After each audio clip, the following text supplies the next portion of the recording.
How's everybody's day going? How's everybody doing? I don't know why I stuttered on my gow. Okay. So I did this, but for some reason I'm strangely nervous to read out loud.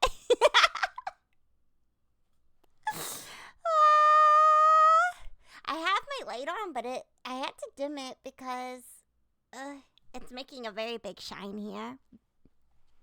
How's everybody's Monday? Happy Moomin Monday. How's everybody doing? How's your day going? Time to prove you're illiterate. It's time! Oh, that you're literate. It's time. Are you in George's Discord? I am. Though I don't post much in people's Discords because I get a bit anxious. I get a bit nervous. But I hope everybody's Monday is going. Did you see the bot raid? No. Oh no. I didn't. Oh, I hope everybody's okay. Lately, there's been a lot of that. My friend yesterday, her Discord got hacked. It got fixed very quick. Oh, good. I'm glad. I've seen many people get one guy trying to sell bitcoins. He's really trying his best. He really needs to sell that one Bitcoin he has, but it's not working. Sorry it took me so long to start. I realized I should probably put up the camera because there's pictures in this book. The Mr. Beast scam? Why Mr. Beast scam? Is Mr. Beast trying to sell Bitcoin? I was playing Helldivers 2. Next thing I heard is a truckload of notifications. Oh my goodness. Well, I hope she's doing okay. And I'm glad that it got resolved quickly. Because that can be very scary. That can be very, very, very scary. So I'm glad that it got fixed right away. Let me say my hellos. Let's see. Kazu, hello. How's your day going? It's good to see ya. I hope you're doing well. Brad, hello. How's your day going? It's good to see ya. Let's see. Congratulations on getting first place. He was number 1. And Tart, hello. How's your day going? It's good to see ya. Let's see. Sorry about the Daily Dandelions. Also, I opened up, why is my color so desaturated? It might be the quality of the camera. I opened up Mix It Up, and then I forgot, or I didn't look at it again, and I thought it opened up all the way, but then it told me it needed to update. It's going to come Tuesday or Thursday. Yay! Congratulations! I'm so happy for you. It's always really exciting getting a merch. Especially because a lot of merch is pre-order, and so it's a long way out. So when it finally gets to come in, it's very exciting. So I'm very excited for you. Let's see. Brad, thank you for your daily dandelion. And Kazu, thank you for your daily dandelion. Oh, it's the Maid Cafe merch. Oh, I remember when you ordered that. I remember. Let's see. Lizzie, hello. How's your day going? It's good to see ya. Thank you for your daily dandelion. I hope your wish for someone to give you a bouquet of flowers comes true. And Luna, hello. How's your day going? It's good to see ya. Thank you for your daily dandelion. I hope your wish for a super cool car comes true. And Lizzie, please enjoy your nap. Kazu says, happy Monday, everyone. Let's get super cozy and listen to the cutest beast. Wait, the bestest? I read that as beasts. It's not looking good so far, dandelions. The bestest, cutest, sweetest lion in the world read us tales from her favorite series. I'm really excited to get to the hashtag coming with you. I'm really excited to get to read with you guys because I've actually never read the book series myself. I've only ever watched the 90s anime. So I'm really excited to get to read the books with you guys. Oy. Janago, hello, how's your day going? It's good to see ya. Thank you for your daily dandelion. I hope your wish for your favorite song to play comes true. And thank you for the 10 stream streaks. Thank you for spending so much time here with me. Oh, I forgot to turn on the background music. It's on now. Oh my goodness.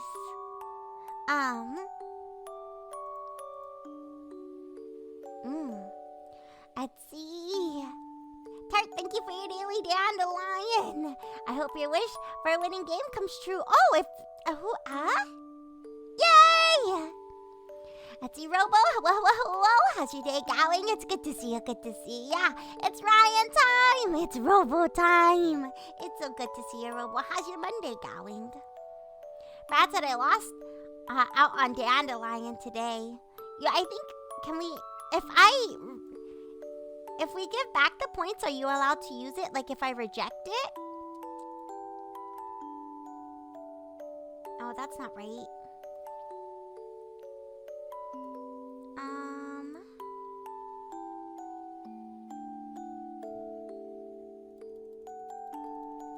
Oh, I never do this. Oh, can I just click on just one?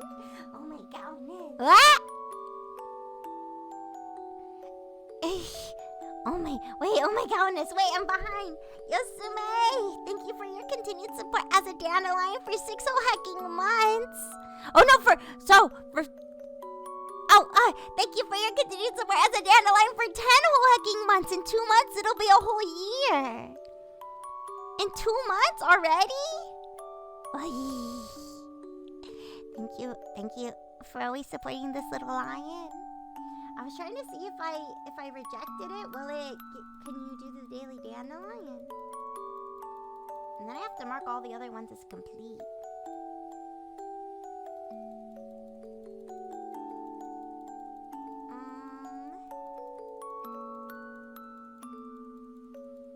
Oh my goodness, why do I have so many?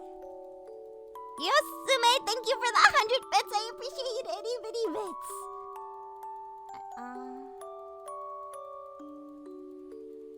Oh, I never get rid of these. Wait, okay.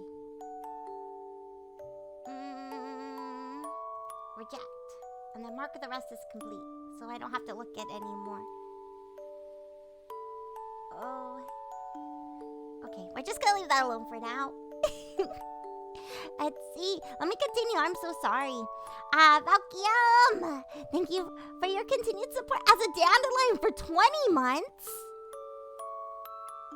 Already? How 20 months? That doesn't seem like that maths. Does it? Let's see. June, July, August, September, October. I still have 5 months to my 2-year. For my stream anniversaries. For my 2-year anniversary, right? No. Yes. How long have I been streaming for? I feel like I don't even know the answer now. Let's see. Yosue has been following for 1 year and 2 months. Oh my goodness.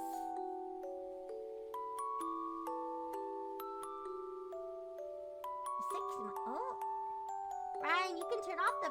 Can you turn off the background? It's coming up here. It's not. Wait, but is it too loud? Sorry, I didn't mean to have it too loud. Hi, Brock. Hello. How's your day going? Brock.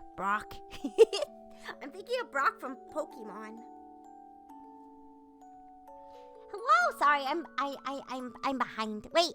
Let me finish catching up. It's going well, good. Sorry. Let's see. Kazi says still out of stock for me. I'll take my payment up front in the form of hugs, please. Thank you. Bring it in. Oh, wait, I hit the wrong button. That's very late, Kazu, but bring it in. I have a hole in my sweater and a string because I never sew in my edges. Let's see, Phantom. Hello. How's your day going? It's good to see you. Thank you for your daily dandelion. I hope your wish for a good day to come true comes true. Let's see, and Phantom says, chat, I think Rion stole and ate Brad's dandelion as a show of power and authority. It's how I show my dominance. I say, your dandelion wish? No, it's my dandelion wish to eat. Because dandelions are good for you. Let's see. October 20. Oh, so, okay. It is going to be my 2-year, but in October. But for some reason, I get confused sometimes. I think, did I already have my 2-year anniversary? But if for some reason, when I think of my 1st-year anniversary, I'm like, yeah. I'm going on my 3rd year, but that's not true. I'm making things up. That's simply not true. It's not your dandelion wish. It's our dandelion wish. Valkyam's been falling for 5 years. Valkyam played the long game. The long game waiting for me to stream. When I was just sitting and kept saying, I'll stream one day. My water has ice in it. It's cold.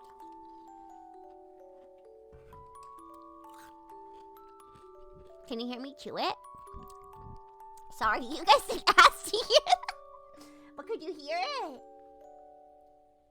Approaching your 6 years of Rion. Yeah, let's go. What?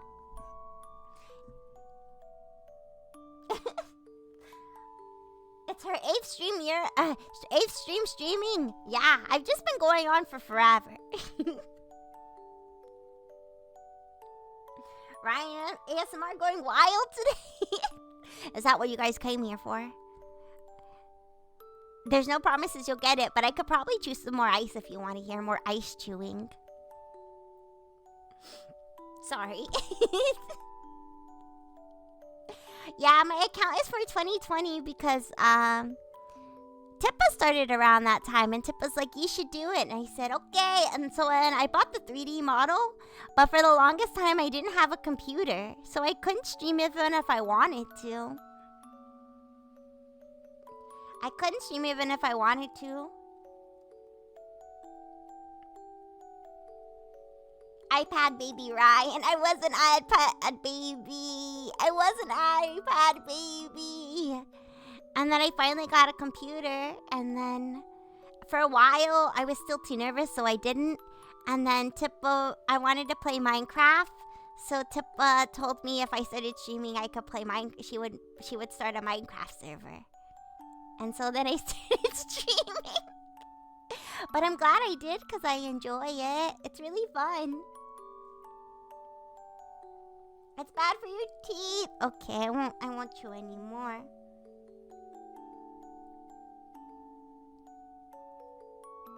Wait, who? Should Rion do a karaoke stream? Oh yes, definitely no. It's broken. It's broken, Tart. It's broken. I accidentally dropped it and I cracked it, and then all that weird purpley black liquids fell out. What? My camera's really weird right now. I bring my color back. Is it because I have a weird? Oh, it's fine. It's fine. I have like a weird filter on, but I don't know how to turn it off. Okay, well, whatever.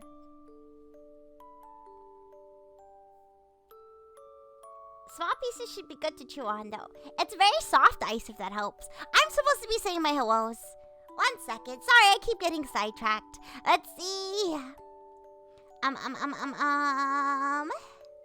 Valkyam, thank you for your daily dandelion. I hope that wish for your favorite chapter of your manga comes out.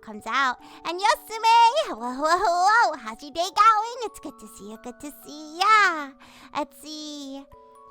Mikanos, whoa, how's your day going? It's good to see ya, good to see ya. Thank you for your daily dandelion. I hope your wish for more wishes comes true.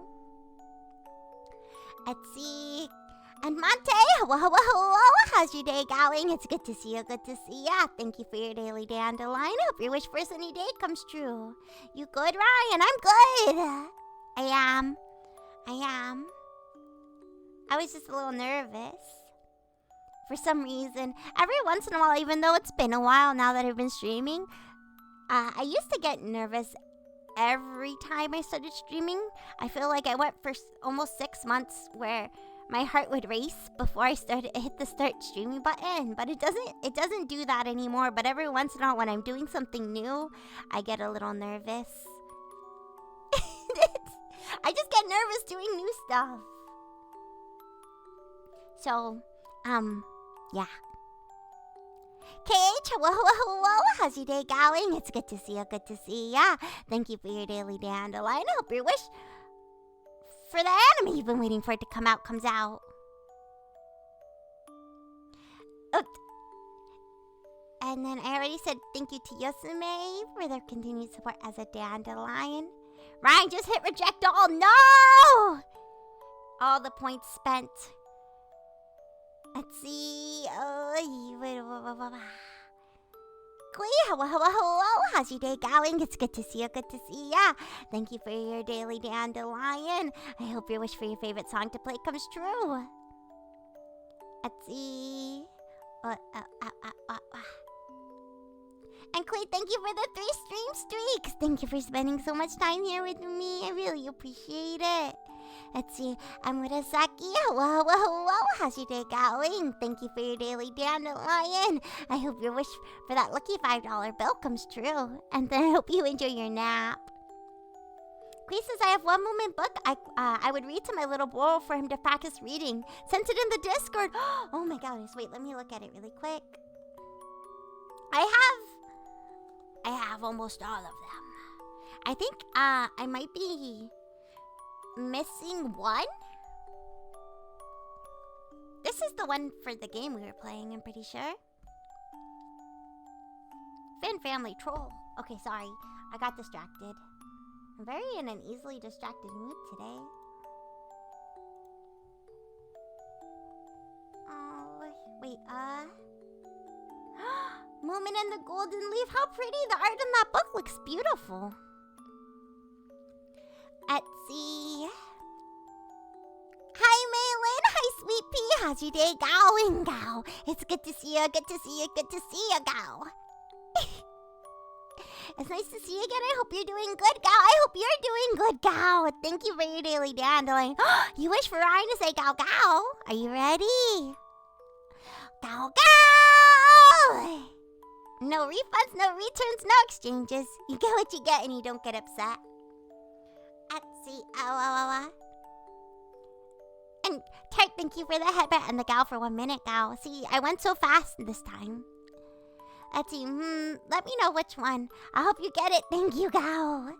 Thank you. How was everybody's weekend? Before we get into reading, how's everybody's weekend going? My weekend was pretty good, but it said it was supposed to rain and it didn't even rain. I woke up Saturday feeling strangely a little sad, and I'm not quite sure why. I don't know. But it might have been just because I was tired. Because I eventually went to bed very early on Saturday, even though I wanted to catch Seb's anniversary stream. But I fell asleep at like 8 and I slept until the next morning. I woke up once at like 12 and then I went back to sleep. So maybe I thought I was sad, but maybe I was just sleepy. Sometimes when I'm sleepy, it makes me sad. I'm not the best at reading my own cues. Does that make sense? Like if I start to feel sad, I have to check if I'm hungry or if I'm sleepy. Because a lot of times, I'm apparently just a baby. And a lot of times when I'm not feeling my best, it's probably because I'm tired or hungry. And it seems like yesterday I was just tired. I just keep like...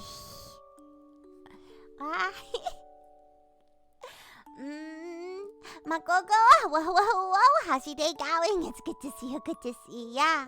Thank you for your daily dandelion. I hope your wish for a lion comes true. And guess what? I can make it come true right now. Bring it in, bring it in, bring it in.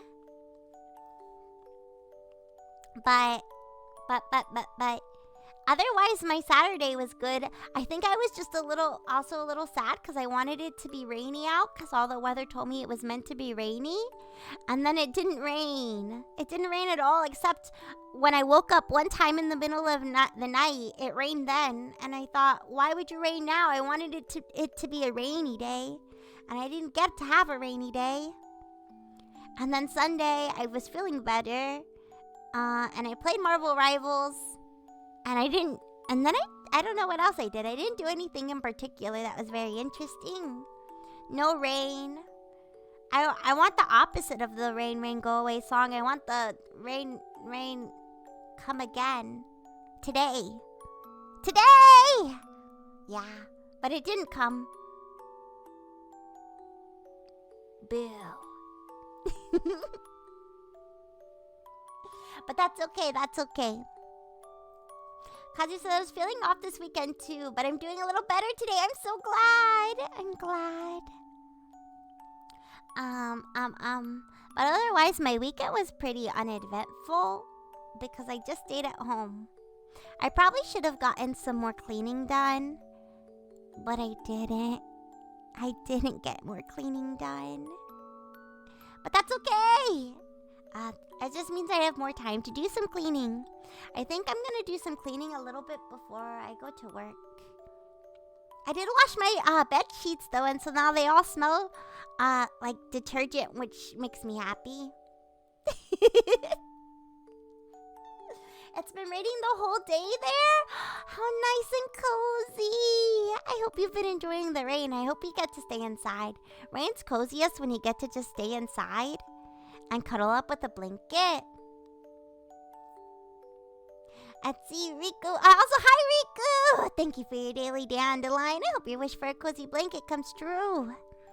You spoiled me in Tippa's chat, but how? Wait. Oh, when I was... Oh, whoa. Why can I hear myself? That scared me. Thank you. Thank you for spoiling this little lion.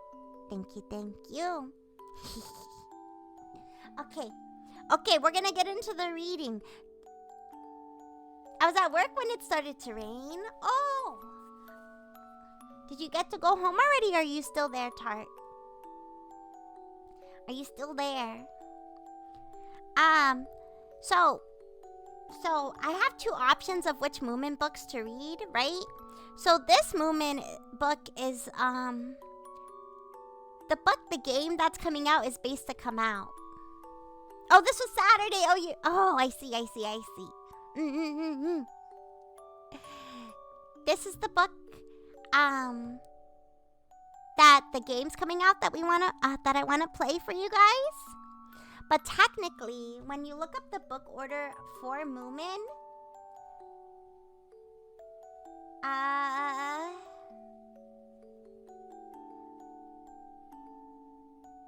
oh wait, the first one should be Moomin and the Great Floods, but I don't have that one. It's technically supposed to be the first book in the series because they get older as they go.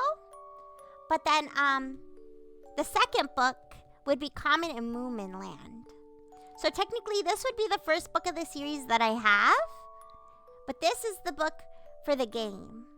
So maybe I thought I would put it to a vote and see which one you guys would rather read. Because I don't think it's particularly important that you read them in order. But the characters are supposed to age as the books progress.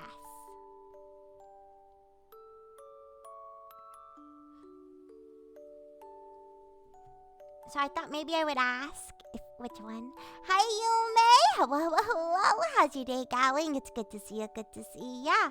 Thank you for your daily dandelion. I hope that wish for the anime you've been waiting for comes out. And thank you for the lick. I hope you enjoy your nap. Ty says my power went out 20 seconds after I received a message on my phone stating that the severe thunder warnings with 80-mile-per-hour winds and a tornado watch. Again, this was Sunday. You had a very eventful weekend. It was so rainy there. It said it was supposed to be rainy, but it wasn't. Let's see.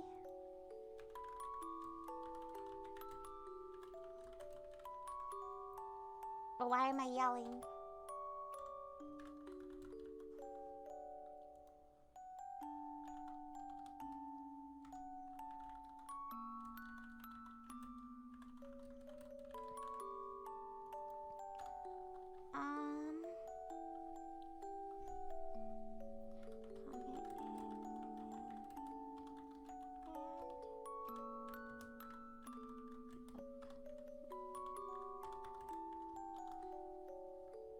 Let's see. And technically, Moomin's Summer Madness is 1, 2, 3, 4. This is the 4th book in the series. Oh no, what did I drop on here?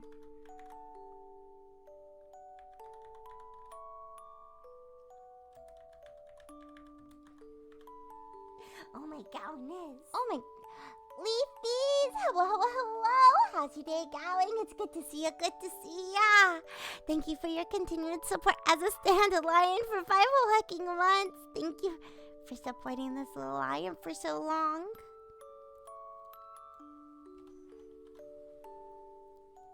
Okay, I did a very short poll, so you guys can help decide which one we're gonna read first. Once again, I don't think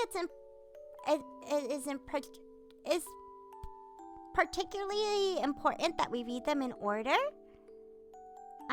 Since we also already know all the characters. Riku, thank you for the 45 stream streak. Thank you for spending so much time here with me. Oh my goodness. Whoa! Take those big lion hugs. You're a sweetheart. Thank you, thank you. Kazu says I'm down for whichever, but I'd like in order if possible. As long as I'm here, things feel lighter though, so I'm happy. Yay! Well, I don't mind reading them in order. Okay. And Leafies, thank you for your daily dandelion. I hope your wish for a cozy blanket comes true. I hope in particular you have a cozy blanket right now. And Major Tom, hello. How's your day going? It's good to see you, good to see ya. Thank you for your daily dandelion. I hope your wish for a cozy blanket comes true. And I hope you enjoy your nap.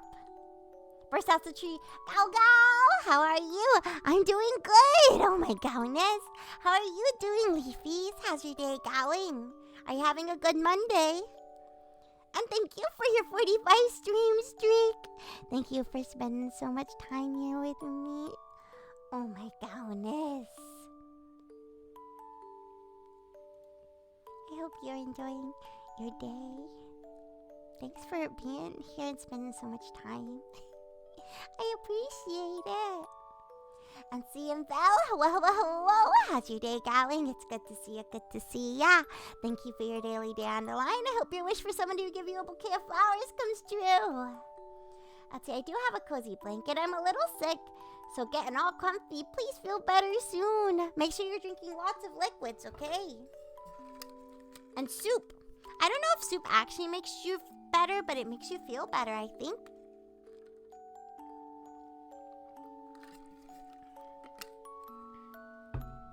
I'm not used to putting ice in my water, so my water is really cold. Etsy, Major Tom says, hi Ryan, halfway through my workday, but I hope you've been doing well. I'm doing so good. Thank you for stopping by even though you're at work. I appreciate it. Wait. Oh my goodness. Okay. It seems like the consensus is that we're gonna start Epic 1. At least we have 4 out of all of them. So I think we'll be starting with Moomin and Cometland. It's so shiny. I don't want to get you guys in the eyes with the shine. Bonsai, whoa. How's your day going? It's good to see you, good to see ya. Thank you for your daily dandelion. I hope you get that wish for a lucky $5 bill. I hope. Actually, Rion seems like an unsweet tea kind of lion because she's sweet and...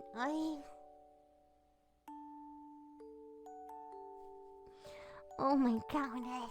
I like my tea with a little bit of lemonade. Because I'm tart.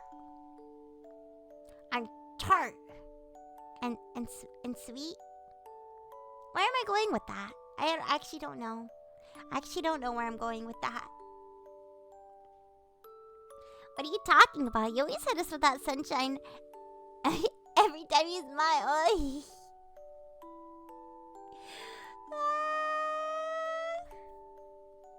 You always have to stop No. Ryan's my favorite sweet. Oh my goodness. No more compliments. Student life, welcome to the Gowden. It's nice to meet you. Welcome in. I hope your day is going well. No more compliments, only chaos. What kind of chaos? I hope maybe not the bad kind of chaos. But I guess what's a good kind of chaos? Hello, I hope you're having a great day. Staying hydrated. Also, I love your app. Thank you. My mama, Papa worked really hard on this model. I hope you're having a good day as well. Oh my goodness. The bad kind of chaos? What's the bad kind of chaos? I'm a little nervous about the bad kind of chaos. Thank you for the head pat. I don't know if I want bad kind of chaos. Can we instead have good? Kapow! Welcome to the Gowden. It's nice to meet you. I hope you enjoy your time here in the Gowden. Etsy and Student Life, thank you for your daily dandelion. I hope your wish for your pillow to always be nice and cold comes true. And thank you for the take a sip. If you guys have a drink, you should take a sip with me. Kanpai!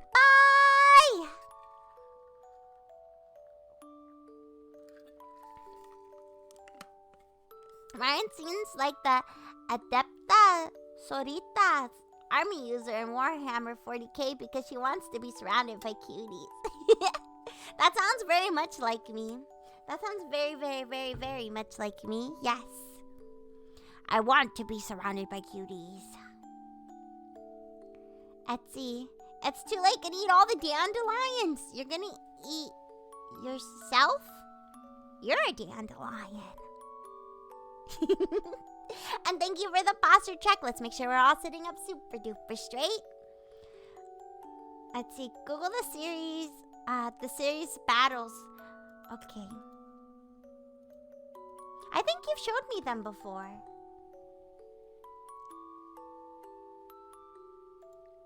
I love pretty women. Milk. Man, I love cuties. Recently I saw another acronym for milk, but I can't remember what it was, but I thought, hey, you can't use that. I use that. But I guess they spelled their milk M-I-L-K, and I spell mine's M-I-L-C. What? Let's see. Skull, whoa. How's your day going? It's good to see ya. Thank you for your daily dandelion. I hope your wish for a winning game comes true. Milk, So we have about 15 minutes, and I'm not quite sure if I want to start the book or wait till we hit an hour, but maybe we'll take a look at the pages. Oh, I can zoom in a little. It might drop in quality a tad, but look, it's got a little moomin here. A cute little moomin. It tells you about Troye Sivan. Let's see, Trove. I said Trove. Jansson was born in Finland in 1914. She began her career as a painter and illustrator and went on to write and illustrate many books for adults and children. She drew her first moomin in the 1930s just for fun. And in 1945, he became a character in a children's book. Trove became world famous for her moomin books, which began with The Moomin and the Great Flood in 1945, closely followed by Comet in Moomin Land in 1946, Fan Family Troll in 1948, and 6 more Moomin adventures. Trove lived and worked with her long-term partner, artist Tuliki. That's who Tutiki is based on. That's who Tutiki is based on. Spending the winters in Helsinki, and moved in the summer for beautiful remote island in the Gulf of Finland. Trove Jason received many prestigious awards during her lifetime, including the International Hans Christian Andersen Medal. She died in 2001, age 87. Why does he look so disgruntled? Why does he look so angry? Why that guy look so mad? Huh? Why does he look like that? Oh, I like this guy. We're just gonna look at the first couple pages and then we'll go on break before I read. Moomins in the art have such long noses. Look at how long his nose looks. He's got the longest nose in the whole world. In the whole world. I think we might take our government mandated break a tad bit early, so we can start reading. Pretty just like a certain lion I know. Oh my goodness. We're gonna take our government mandated break a little early because I don't want to start reading for 15 minutes and have to take a break right in the middle of the story. So if we take our government mandated break just a tad early, we'll be ready to go.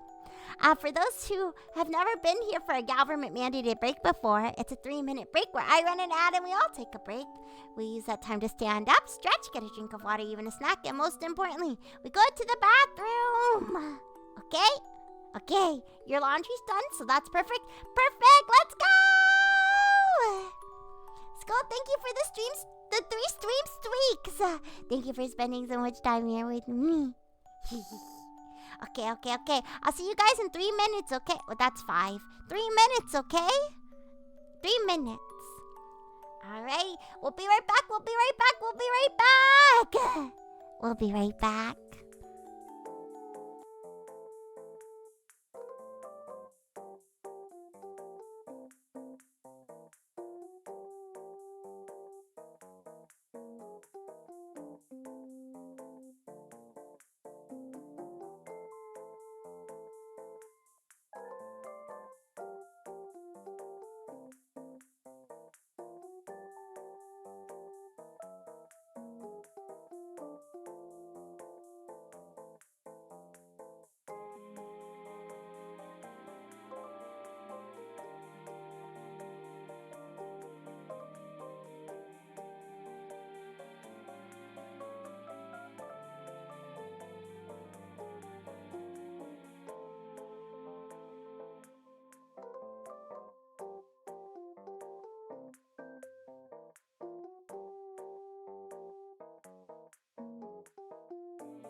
Cow, cow!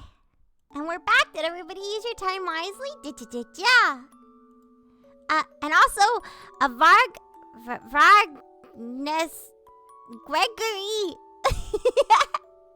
I'm so sorry I butchered that. Welcome to the Gawain. It's nice to meet you. Nice to meet you. Nice to meet ya. And let's see, Greg's Tracks. Welcome to the Gawain. It's nice to meet you. Nice to meet you. Nice to meet ya. Both of you, welcome in. Read Jack and the Beanstalk. I'm sorry. We're reading Moomin. I'm sorry to disappoint. Let's see, thank you for the welcome back, Tart. Thank you for the welcome back, Student. Thank you for the welcome back, Kazu. And thank you, Greg, for all the self-care. Thank you for the head pat, the posture check, the big stretch, and the take a sip. Let's take a moment to sit up super duper straight. Let's have one big stretch to start us out right. That was a good stretch. And thank you for the take a sip. If you guys have a drink, you should take a sip with me. Kanpai!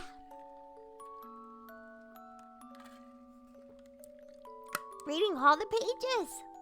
We're probably not going to read all of the pages. Maybe only some of the pages. Sanumo. Sanumo. Welcome to the Gawain. It's nice to meet you. Nice to meet you. Nice to meet ya. Right, so today we're going to be reading Common Moomin Land. Technically it would be the second book, but it's fine. From what I read, the first book is where you meet Sniff, but we're just going to have to skip that one. I want to warn everybody while I'm reading, it might be a little bit hard to read chat. So, if I miss something you say, or if I don't quite get a chance to reply until I get to a good stopping point in the words, I hope you'll please excuse me.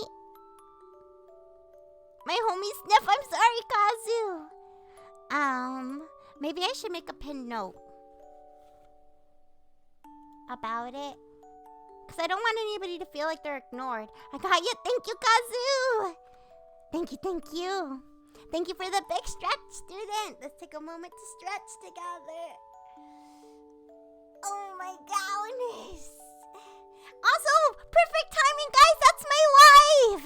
That's my wife. Hi, Georgia. My wife. How's your day going? It's so good to see you, sweet pea. You caught it just in time. We're about to start our story. How's your day going? I didn't get to catch your stream earlier, and I'm really sad because I was very, very excited about it. I'm gonna have to go back and watch the VOD. If you guys aren't already following Georgia, please go give Georgia a follow. She's my wife, and she's the sweetest, cutest little field mice in the whole wide world. In the whole wide world. Hi, Ryan, my wife. Storybook stream. I'm so excited. I actually got... I guess you inspired me is what I'm trying to say. I don't know why I got all stuck in my words. You inspired me to do this. Because I really like your storybook streams. So I thought I'd really like to do one too, but for the Moomin books because I've never gotten to read it. You're a very big inspiration to me. I love you. I love you, wife. Oops, I forgot to say, Student, thank you for the take a sip. If you have a drink, you should take a sip with me. Goodbye. I can't take the kind words. No, I can't. I'm lucky to have you. I can't take your kindness and having you in my life. All right.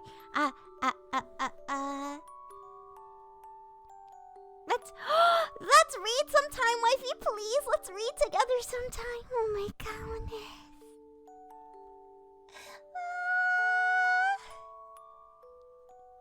That made me so happy. Oh, MCC. Wow. You made it just in time. We're about to start the book. Thank you for your daily dandelion. I hope you get that wish for a lucky day. Gowdy, the Gym Bros told me I should take the day off for Moomin Mondays. We take our Moomin seriously. That's perfect. You got here just in time. And thank you for the pin message, Kazi. You're awesome. Okay, we're gonna start. Are you ready? Oh, I think I might need to tilt my book a little so I can see it a little better. Oh, that's nice. I'll use it as that. I'm ready to fall asleep to Ryan's. I don't think my voice is calm and soothing like yours, though. But I hope I can serenade you to sleep with a nice story. Okay. Let's see. Which is about Moomin and Sniff following a mysterious path to the sea. Oh, I guess that's what this Chapter 1. Which is about Moomin and Sniff following the mysterious path to the sea, pearl fishing, and the discovery of a cave, and how Muskrat avoided catching a cold. The Moomin family had been living for some weeks in the valley where they had found their house. It was painted blue. Moomin houses usually are. After the dreadful flood, which is another story, it was a wonderful valley full of happy little animals and floating trees. There was a clear, narrow river that came down from the mountains, looping around Moomin House and disappearing in the direction of another valley, where no doubt other little animals wondered where it came from. One morning, it was the morning that Moomin Troll's papa finished building a bridge over the river. The little animal, Sniff, made a discovery. There were plenty of things left for them to discover in the valley. He was wandering in the forest when he suddenly noticed a path he had never seen before, winding mysteriously in the green shadows. Sniff was spellbound and stood gazing at it for several minutes. It's funny about paths and rivers, he mused. You see them go, and suddenly you feel upset. And suddenly you feel upset and want to be somewhere else. Wherever the path or the river is going, perhaps. I shall have to tell Moomin Troll about this, and we can explore it together, because it would be a bit risky for me to go alone. Then he carved a secret sign on the tree trunk with his penknife. A knife? So that he could find the place again, and thought proudly, Moomin Troll will be surprised. And after that, he scooted home as fast as he could so as not to be late for lunch. Moomin Troll was putting up a swing when Sniff got home. He seemed very interested in the mysterious path. Directly after lunch, they set off to have a look at it. Halfway up the hill, on their way grew a clump of blue trees covered with big yellow pears. And of course they couldn't get past that without Sniff deciding he was hungry. We'd better only take the windfalls, said Moomin Troll, because Mama makes jam from these. But they had to shake the tree a little so there were some windfalls. Sniff was very pleased with their haul. You can carry the provisions, he said, because you haven't got anything else to do, have you? I'm too busy thinking about things like that when I'm the path pioneer. When they reached the top of the hill, they turned and looked down at the valley. Mama was just a blue dot, and the river a narrow ribbon of green. The swing they couldn't see at all. We've never been such a long way from home before, said Moomin Troll. A little goose-flesh thrill of excitement came over them at the thought. Sniff started to snuffle about. He looked at the sun, felt the direction of the wind, sniffed the air, and in fact behaved in every way like a great path pioneer. It should be somewhere here, he said busily. I made a secret sign with my knife on a plum tree where it began. Could it possibly be here? Asked Moomin Troll, pointing to the curly flourish on a tree trunk on the left. No! It's here, screamed Sniff. He had found another curly flourish on the tree trunk on the right. At the same time, they both caught sight of the third curly flourish on a tree trunk right in front of them. But it was terribly high up, at least 3 feet above the ground. "That's it, I'm sure," said Sniff, stretching himself. "I must be taller than I thought." "Well, strike me pink," exclaimed Moomin Troll, looking around. "There are curly flourishes everywhere, and some of them are nearly 100 feet up. I think we found a haunted path, Sniff, and and now the spooks are trying to stop us from using it. What do you say to that?" Sniff didn't say anything, but he got very pale about the nose. And at the moment, a crackle of spooky laughter broke the silence, and down fell a blue plum, nearly hit Moomin Troll in the eye.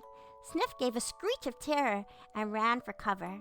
But Moomin Troll was just angry and had decided to have a look at the enemy, and when all of a sudden he saw who it was. For the first time in his life, he was face to face with a silk monkey. She was crouched in the fork of a tree, a small dark velvety ball. Her face was round and much lighter than the rest of her, about the color of Sniff's nose when he had washed rather carelessly. And her laugh was 10 times bigger than herself. "Stop that horrible crackling," shouted Moomin Troll when he saw that she was smaller than he. "This is our valley. You go and laugh somewhere else." "Wretched wretch," muttered Sniff, pretending he hadn't been frightened. But the silk monkey just hung by her tail and laughed louder than ever. Then she threw some more plums at them and disappeared into the forest with a parting hoot of evil laughter. "She's running away," screamed Sniff. "Come on, let's follow her." So off they rushed, scrambling headlong through the bushes and brambles under a perfect rain of ripe berries, fir cones, while all the little animals underfoot escaped into their holes as quickly as they possibly could. The silk monkey swung from tree to tree in front of them. She hadn't enjoyed herself so much in weeks. "Don't you think it's ridiculous?" Puff to run. "Don't you think it's ridiculous to run after a silly little monkey like that?" panted Sniff. "I don't see that she matters." Moomin agreed to this, and they sat down under a tree, pretending to think about something important. The silk monkey had made herself comfortable in the fork of the tree above them, and tried to look important too. She was having nearly as much fun as before. "Take no notice to her," whispered Moomin Troll. Out loud she said, Good spot this, isn't it?" Sniff. "Yes, interesting looking path too," Sniff answered. "Path," Moomin repeated thoughtfully, and then he suddenly noticed that where they were. "Why, this must be the mysterious path," he gasped. It certainly looked most mysterious. Overhead, the branches of the plum trees, oaks, and silver poplars met and formed a dark tunnel which led into the unknown. "Now we must take this serious," said Sniff. Remembering that he was the path pioneer. I'll look for the paths, and you knock 3 times if you see anything dangerous." "What shall I knock on?" asked Moomin Troll. And look, you can see them running. "Whatever you like," said Sniff. "Only don't talk. And what have you done with the provisions? I suppose you've lost them." "Oh dear, do I have to do everything myself?" Moomin Troll wrinkled his forehead dejectedly, but he did not answer. So they wandered further into the green tunnel. Sniff looked for bypaths. Moomin Troll looking for dangerous intruders, and the silk monkey leaping overhead from branch to branch. The path wound in and out of the trees, getting narrower and narrower until at last petered out altogether. Moomin Troll looked baffled. "Well, that seems to be that," he said. "It ought to have led to something very special." They stood and they looked at each other in disappointment. But as they stood, a whiff of salt blew into their faces, and a faint sighing could be heard in the distance. They stood still and looked at each other in disappointment. But as they stood, a whiff of salt blew into their face. Blew into their faces. A faint sighing could be heard in the distance. "It must be the sea!" exclaimed Moomin Troll with a whoop of joy as he started running upward, his heart thumping with excitement, for if there is anything Moomin Troll really loved, it was bathing. "Wait!" screamed Sniff. "Don't leave me behind!" But Moomin Troll didn't stop till he came to the sea, and there he sat down and solemnly watched. The waves rolling in one after another, each with a crest of white foam. After a while, Sniff came from the fringe of the woods and joined him. "It's cold here," he said. "By the way, do you remember when we sailed with the Hattie Fatteners in the dreadful storm? And I was so seasick?" "That's quite another story," said Moomin Troll. "Now I'm going to bathe." And he ran straight out into the breakers without stopping to undress, because of course Moomin Trolls don't wear clothes, except sometimes to bed. The silk monkey had climbed down from her tree and was sitting at the sandy beach, watching them. "What are you doing?" she cried. "Don't you know it's wet and cold?" "We've managed to impress her at last," said Sniff. "Yes," I said to Sniff, "you can dive your eyes." Can you dive with your eyes open?" asked Moomin Troll. "No," said Sniff, "and I don't intend to try. You never know what you'll see down there on the bottom. If you do it, don't blame me if something awful happens." "Pooh," said Moomin Troll, diving into the big wave and swimming down through the green bubbles of light. He went deeper and came upon forests of crinkly seaweed swaying gently in the current, seaweed that was decorated with beautiful white and pink shells. And further down the green, twilight deepened until he could see only a black hole that seemed to have no bottom. Moomin Troll turned around and shot up to the surface, where a big wave carried him right back to the beach. There, Sniff and the silk monkeys screamed for help at the top of their voices. "We thought you drowned," said Sniff, "or that shark had eaten you up." "Phooey," said Moomin Troll again. "I'm used to the sea. While I was down there, I got an idea, a good idea too, and I'm wondering if an outsider could hear it or not." He looked pointingly at the silk monkey. "Go away," Sniff said to her. "This is private."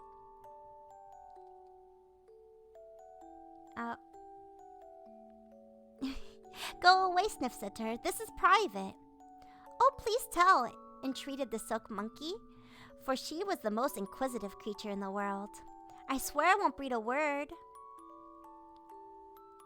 "Shall we make her swear?" said Moomin Troll. "Well, why not?" answered Sniff. "But it'll have to be a proper swear." "Repeat after me," said Moomin Troll. "May the ground swallow me up. May old hags rattle my dry bones, and may I never eat more ice cream if I don't guard this secret with my life." "Go on now." The silk monkey repeated the swear, but she was a bit careless over it, because she could never keep a thing in her head for long. "Good," said Moomin Troll. "Now I'll tell you. I'm going to go pearl fishing, and I shall bury all my pearls in a box here on the beach." "But why?" "But where shall we find a box?" asked Sniff. "I shall hand that job over to you and the silk monkey," replied Moomin Troll. "Why do I always have to do the difficult things?" asked Sniff gloomingly. You have all the fun. You were the path pioneer just now," said Moomin Troll. "And besides, you can't dive, so don't be silly." Sniff and the silk monkey set off along the beach. "Wretched wretch," muttered Sniff. "He could have looked for his own old box." They poked around for a bit, but after a time, He poked around for a bit, but after a time, the silk monkey forgot what they were supposed to be doing and began to hunt for crabs instead. There was one that always careened off with his odd sideways gait and hid himself under a stone so they couldn't see his eyes, which were out on sticks, and waved threatening at them. They followed him for a long time until he jumped into the crack in the rock, built a wall of sand around himself so that they couldn't get at him at all.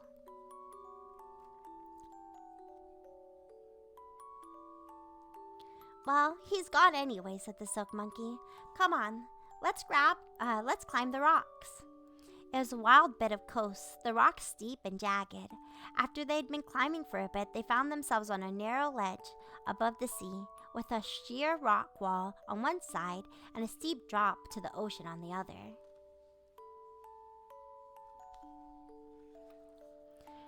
Are you too frightened to go any further? Asked the silk monkey, who found all of this very easy, having 4 legs herself. I'm never afraid, answered Sniff, but I think the view is better from here. The silk monkey grinned jeeringly and pranced off with her tail in the air.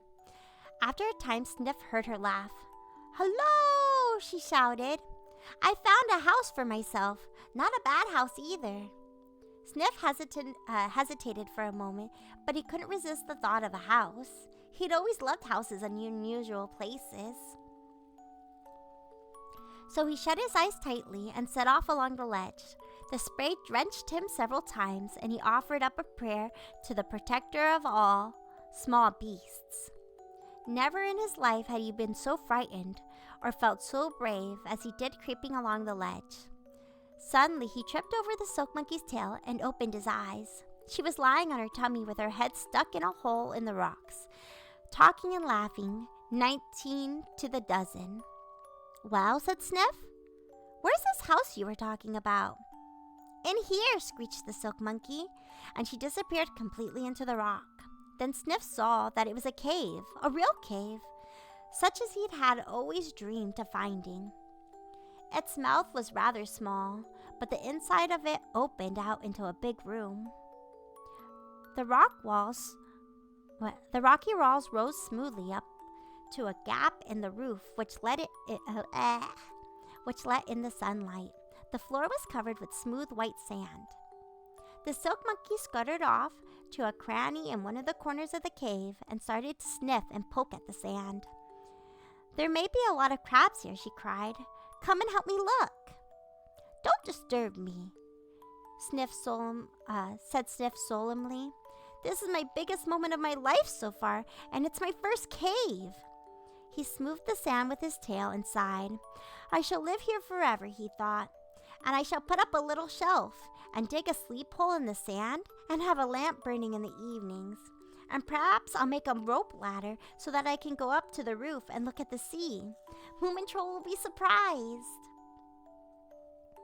And then he suddenly remembered Moomin Troll's pearl fishing and the box. I say, Silk Monkey, he said, what about the box? Do you think Moomin Troll really needs it? What box? Asked Silk Monkey, whose memory was exceedingly short. Come now, I think it's beginning to get boring here. And in a twinkle, she was out of the cave and back along the ledge, down on the sand again. Sniff followed slowly. Several times he turned around and looked back at the cave proudly. He was so full of it that he quite forgot to be afraid of the dangerous ledge. He was still deep in thought when he trundled along the beach to the place where they had left Moomin Troll pearl fishing. There was already a roll of shining pearls, and out in the beakers, Moomin Troll was bobbing up and down like a cork, while the Silk Monkey sat on the sand busily scratching herself. I'm the treasurer, she said importantly. Now I've counted these pearls 5 times, and each time it comes up to a different answer. Isn't that extraordinary? Moomin Troll waddled out of the water with his arms full of oysters. He even had several on his tail. Phew, he said, shaking the seaweed out of his eyes. That'll do for today. Where's the box? There weren't very many good boxes in this beach, said Sniff, but I made a great discovery. What was that? Asked Moomin Troll. For a discovery. What was that? Asked Moomin Troll. For a discovery.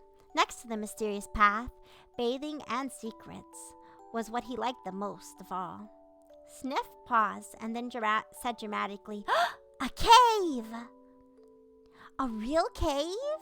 Asked Moomin Troll. With a hole to creep in through, and a rocky wall, and sandy floors? Everything, answered Sniff proudly. A real cave that I found myself. He winked at the silk monkey as she was counting the pearls for the 8th time, and wasn't bothering herself about the cave anymore. That's splendid, said Moomin Troll.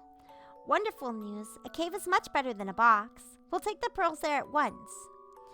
That was just what I thought of doing myself, said Sniff. So they carried the pearls to the cave. I'm gonna drink water really quick.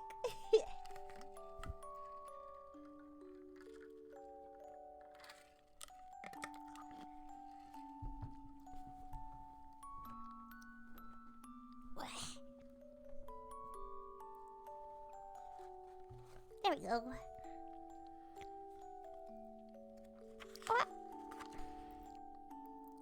Let's see. Come on, I think it's the beginning. See.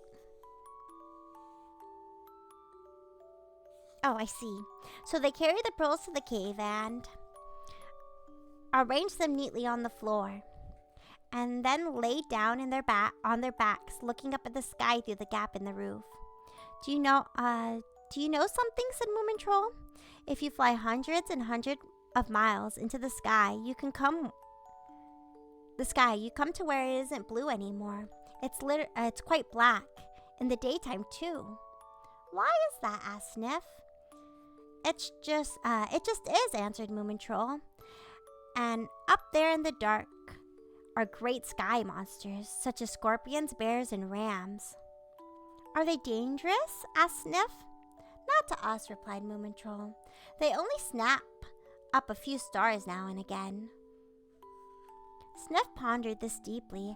After a while, they stopped talking and just laid there watching the sunlight, which poured through the roofs and crept over the sand and shine on Moomin's pearls.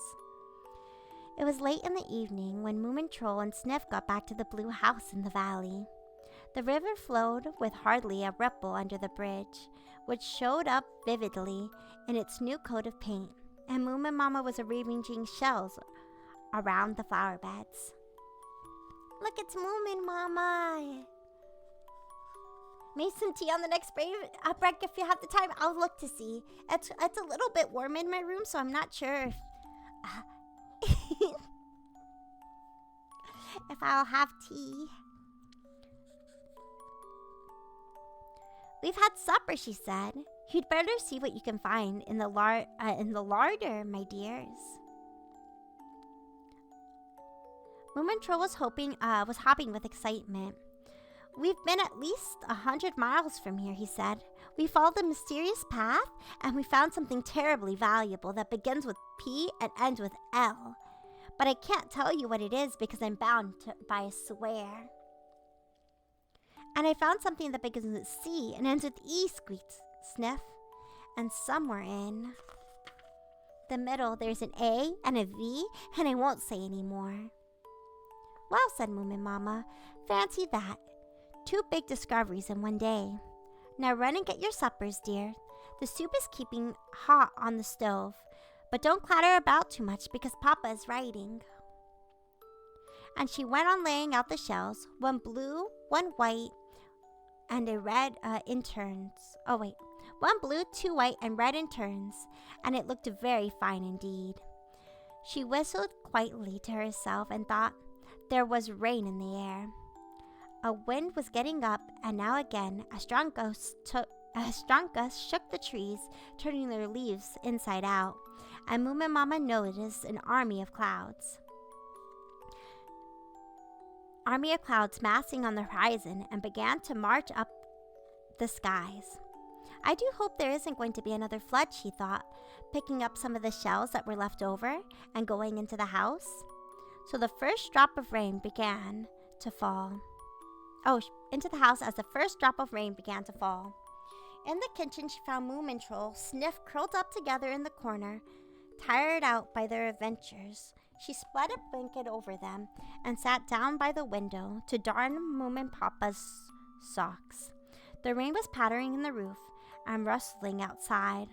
Far away, it dripped into Sniff's cave, and deep in the forest, the silk monkey crept further down into her hollow tree, folded her tail around her neck to keep warm. Late that night, when everybody had gone to bed, Moomin Papa heard a plaintive noise. He sat up and listened. The rain gushed down the windpipes, somewhere a shuddering bang in the wind. Then came the pitiful sound again. He put on his dressing gown and went to have a look around the house. He looked in the blue sky room, in the sun yellow one, and in the spotted one, and everywhere it was silent. At least he drew the heavy bolts of the door and looked out into the rain. His torch lit up a strip of path, and raindrops glittered like diamonds in the light. "What in the world have we here?" exclaimed Moomin Papa. For on the steps sat something wet and miserable with shiny black eyes. "I'm the muskrat," said the wretched creature faintly. "A philosopher, you know. I should just like to point out that your bridge-building activities have completely ruined my house in the riverbank. And although ultimately it doesn't matter what happens, I must say even a philosopher does not care for being soaked to the skin." "I'm most extremely sorry," said Moomin Papa. "I had no idea you lived under the bridge." "Please do come in. I'm sure my wife can make a bed up for you." "I'm not a great one for beds," said Muskrat. "They are unnecessary furniture, really. It was only a hole I lived in, but I was happy there. Of course, it's all the same to a philosopher whether he is happy or not, but it was a good hole." And after these words, which were not intended to be ungracious, he managed to gather up some energy and enthusiasm to go back into the house, where he shook the water off of him and said, "What an extraordinary house this is." "It's a Moomin house," said Moomin Papa, who realized that he was talking to an extraordinary person. "I built it myself in another place, but it floated here in the great flood we had some months ago. I hope you'll be happy here. I find it a very good place to work in." "I can work anywhere," said the muskrat. It's all a matter of thinking. I sit and think about how unnecessary everything is." "Really?" said Moomin Papa, much impressed. "Perhaps I could offer you a glass of wine against the cold?" "Wine, I am bound to say, is unnecessary," replied the muskrat, "but a small drop nevertheless would not be unwelcomed." So Moomin Papa stole into the kitchen and opened up the wine cupboard in the dark. He was stretching up for a bottle of palm tree wine on the top shelf, stretching and stretching, when all at once there was a terrible crash. He had knocked over the vegetable dish. In a moment, the house. "Hello, hello, hello! Welcome in, Senpai! Welcome in, Lala! Lala, thank you for your continued support as a dandelion for 8 months! And Senpai, thank you for the take a sip and the breathe in and breathe out. Let's take a moment to do that. Let's take a deep breath in first. And let it out. And let's also take a sip. If you guys have a drink, you should take a sip with me. Kanpai!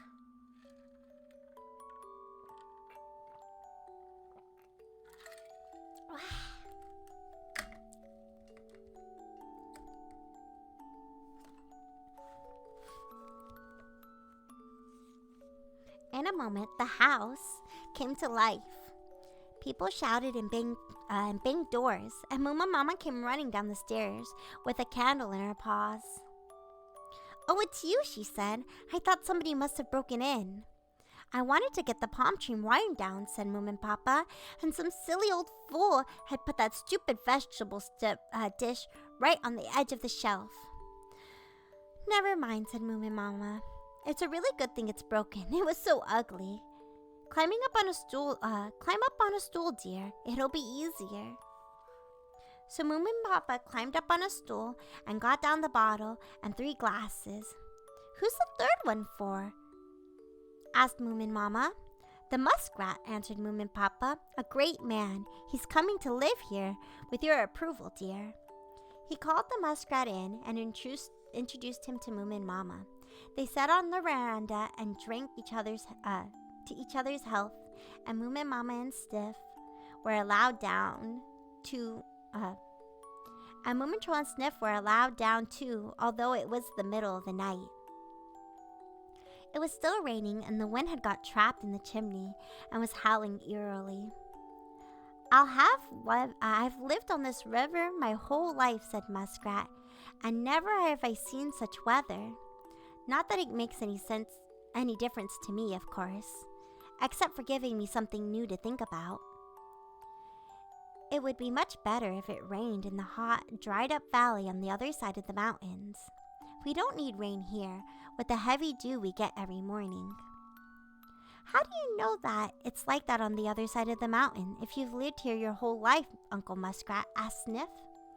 An otter who swam down here once told me, answered Muskrat. I never make unnecessary journeys myself. I love making journeys, cried Moomin Troll. There are hardly any unnecessary things, I think. Only eating porridge and washing. Hush, child, said Moomin Mama. The muskrat is a wise man who knows about. There's Moomin Mama finding the broken dish.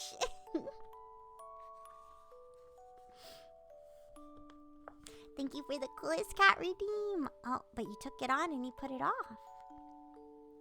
Let me read that last line again.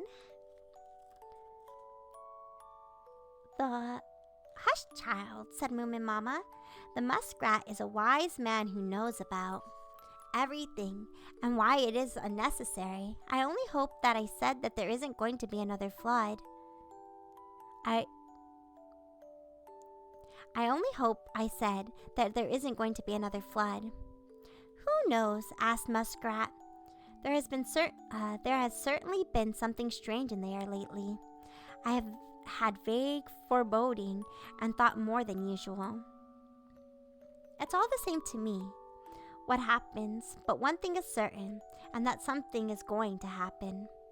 Something awful? Asked Sniff, pulling his nightshirt tighter around him.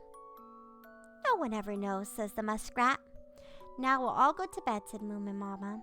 It's not good for children to hear frightening stories at night. And so they all crept into their own corners and went to sleep. But in the morning, the rain clouds were still marching over the sky, and the lonely winds howled through the trees. It's a picture of the house. Thank you for the head pat. That's chapter 1. I would say it took us a little bit over 30 minutes. Moomin House. Welcome in anybody who stopped by who wasn't here earlier. Just in case. Good job, Bretton. Thank you. I'm strangely nervous. Chapter 2, which is about the stars with tails. Next day it was cloudy. The muskrat went out into the garden and laid in the hammock to think. And Moomin Papa wrote his memoirs in the sky blue room. Moomin Troll was hanging about in the kitchen door. Mama, he said, do you think the muskrat meant anything special when he mentioned those foreboding? I don't think he meant very much, said Moomin Mama. Don't worry about it, dear. Perhaps he just had a chill in all the rain and felt a bit queer. Now run along with Sniff and collect some pearls from the some pears from the blue trees. Moomin Troll went, but he was what? Oops.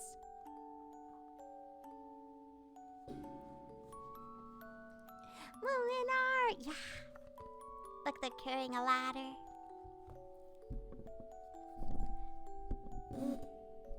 Howdy, Samada. Welcome in.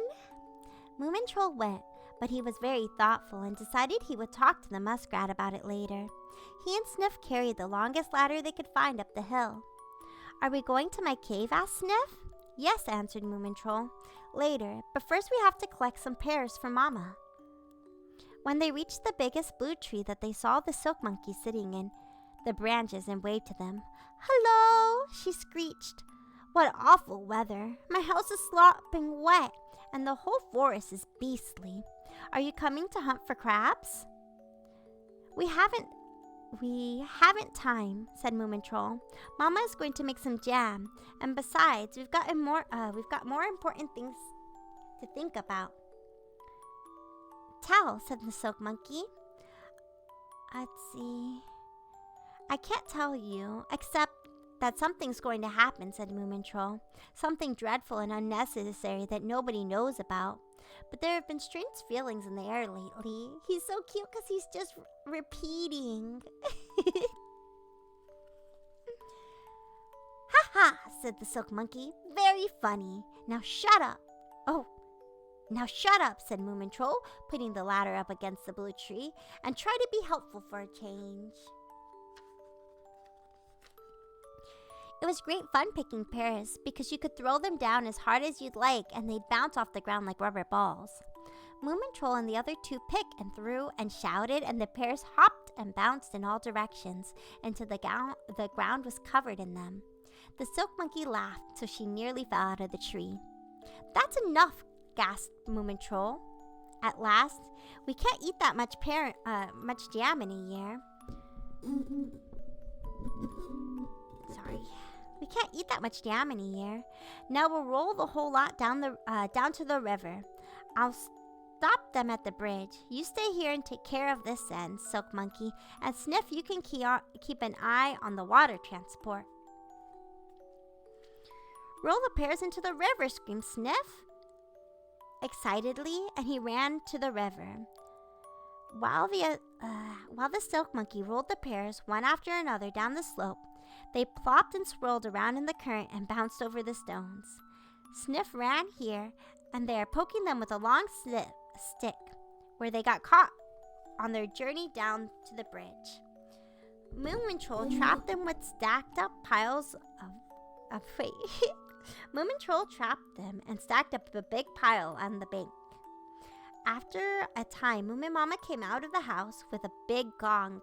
Lunchtime, children, she cried. Well, said Moomin Troll as they came to the garden, haven't we picked a lot? You certainly have, exclaimed Moomin Mama. I've never seen so many pears. Then can we take our lunch outside, said Moomin Troll. We have, to a secret place we have. And look, there's art of them dropping them from the tree.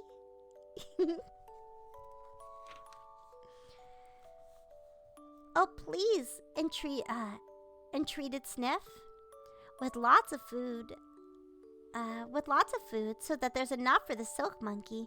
And could we have lemonade too? Yes, of course, dear, said Moomin Mama, as she wrapped up all kinds of good things and put them in a basket with an umbrella on top. To be on the safe side. The weather was still dull and gray when they reached the cave. Moomin Troll had been rather quiet on the way up, worrying about his pearls, and directly they had crept through the opening. He shouted out in alarm. Someone has been here, in my cave, screamed Sniff. Wretched wretch! The pearls, where they had left them neatly arranged in rolls, had been collected together in the middle of the floor in a pattern. You might as well count them anyway, said Moomin Troll to the Silk Monkey, who had joined them in the woods. You're the treasurer.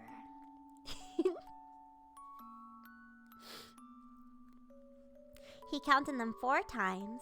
She counted them 4 times, and then once more for luck, but she always got a different answer. How many were there before? Asked Moomin Troll. I can't remember, said the Silk Monkey. But the answer was different every time I counted them then, too. Oh, said Moomin Troll. Well, that must be right, I suppose.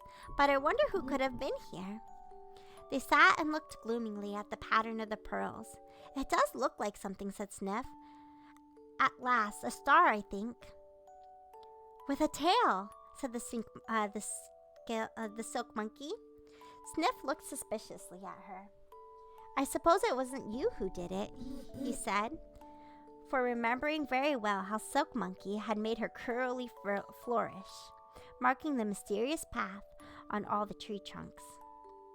It could have been me, she said, but this time it happens to have been someone else.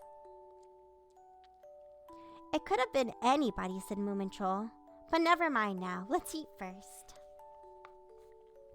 So they unpacked pancakes, sandwiches, bananas, lemonade from their basket and divided it up into 3 equal parts. Then there was silence for a minute while they all munched happily. When everything was finished, they dug a hole in the sand and buried the paper and banana skins. After they dug another hole and buried the pearls. When Moomin Troll said, "Now I've eaten and thought everything is a bit clearer. This star with a tail must be either a warning or a threat. Perhaps somebody is angry with us for some reason. A secret society, for instance?" "Do you think it's somewhere near?" asked Sniff, beginning to get anxious. It might easily be angry with me, mightn't it?"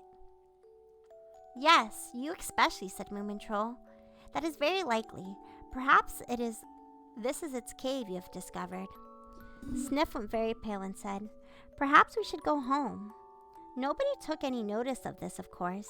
They went out on the ledge and looked at the sea instead. It was like a huge gray silky eiderdown with white flowers on it. The flowers were seagulls resting in the waters with their heads pointing out to sea. Suddenly, the silk monkey began to laugh. "Look," she said, "those funny seagulls think they're embroidery. They must have formed themselves into a big star." "With a tail!" exclaimed Moomin Troll. Sniff began to tremble violently. Then he took off his heels and ran along the ledge, quite forgetting that he had once been afraid of falling across the sand and off towards Moomin Valley. On the way he stumbled over tufts of grass and roots, got entangled with branches, fell on his nose, splashed through the streams, and arrived in the valley at very last, quite dizzy and exhausted. He shot like an arrow into Moomin House. "What is it now?" asked Moomin Mama, who sat stirring jam. Sniff crept very closely to her, hid his nose in her apron. "A secret society is after me," he whispered. "It's coming to get me."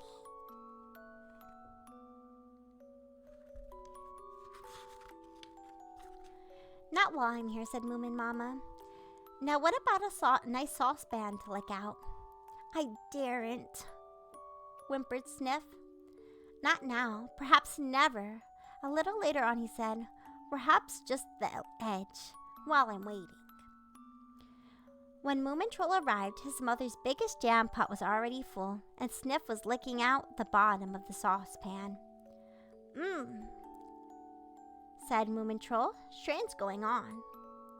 "What now?" asked Sniff, looking up anxiously from the saucepan. "Nothing," answered Moomin Troll, who didn't want to frighten him still more. "I'm going to talk to the muskrat for a bit." The muskrat was still lying in his hammock and thinking. "Good afternoon, Uncle Muskrat," said Moomin Troll. "Do you know that the things have begun to happen?" "Nothing new in my case," said the muskrat. "Oh yes," said Moomin Troll. "Completely new. There are people in the forest making secret signs everywhere, threats or warnings or something." Let me drink some water really quick.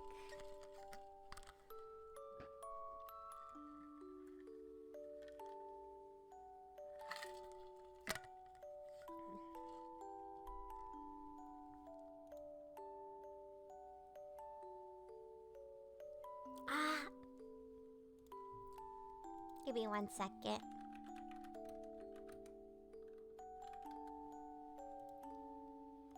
Temple told me that there was a category for this. When the silk monkey and I came home a little while ago, somebody had arranged Mama's jam pears in a pattern that looked like a star with a tail. The muskrat looked at him with his shiny black eyes, twitching his mustache, and said nothing. There is something going on, persisted Moomin Troll. These seagulls have made the same star, and so did the path of ants in the woods. I believe it's a secret society threatening the little animal Sniff with revenge. The muskrat shook his head. I have every respect for your deductions, but you are wrong, completely and absolutely, and without any doubt. Oh well, that's a good thing, said Moomin Troll. Oh wait. He's just napping in a hammock. How cozy. It's a little warm. I have to take off my sweater.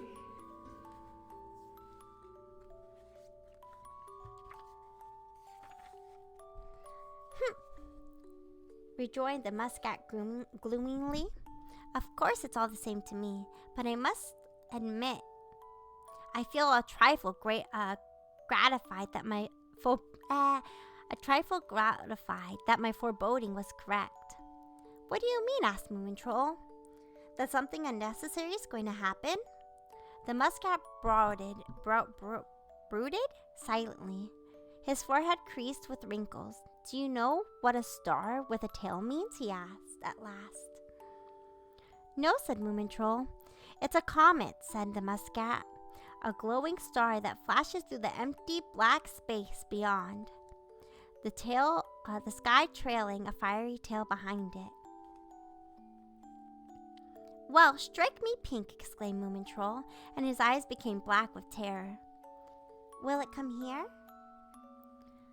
I have not yet considered that point very deeply, answered Muskrat. Perhaps it will come, perhaps not. It's all the same to a person who knows that everything is unnecessary. Moomin Troll looked up at the calm gray skies and thought how everyday-ish it was. But all the same, he muttered, I don't like it. I don't like it at all. Now I think I shall go to sleep, said the muskrat. Run off and play, my child. Play as long as you can. Moomin Troll hesitated.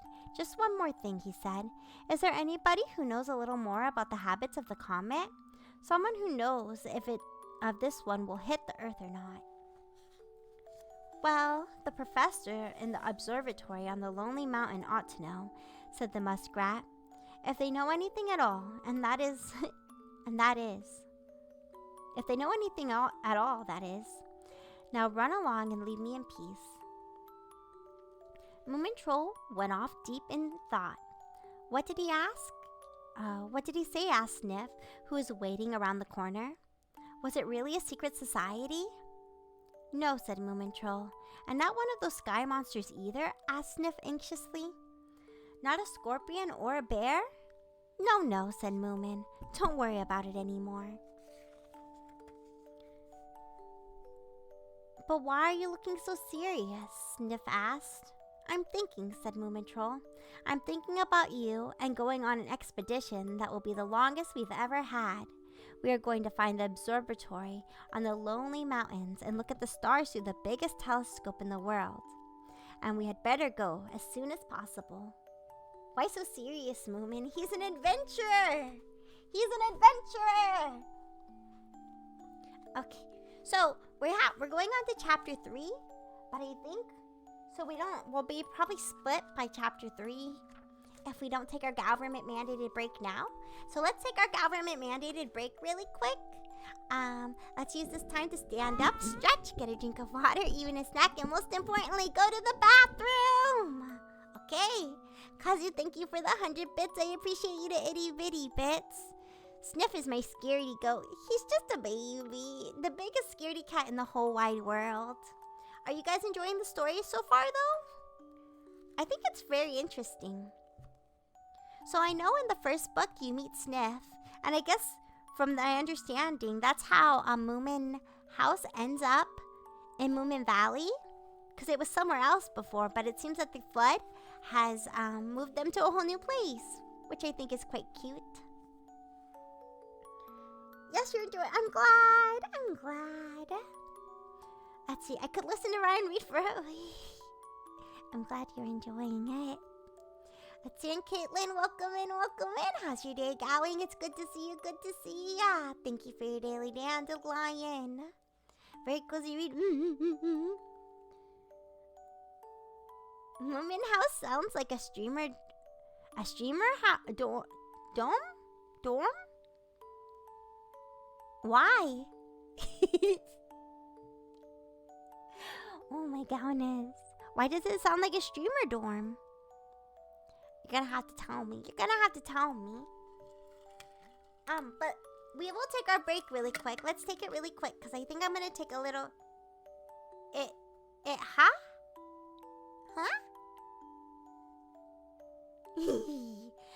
Let's take a moment to stand up, stretch, and take a little break, okay? Okay.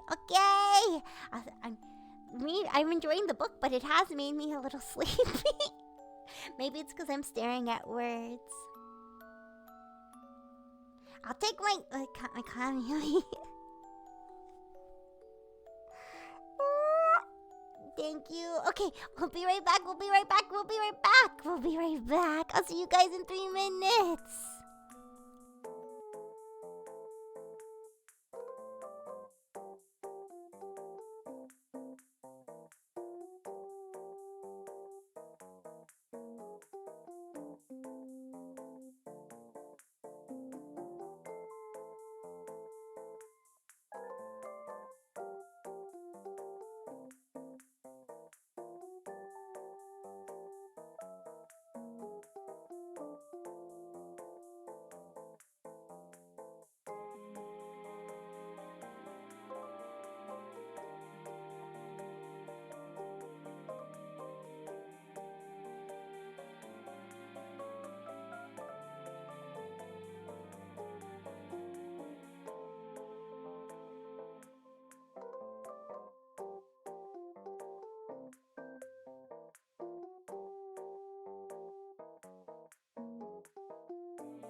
Use your time wisely.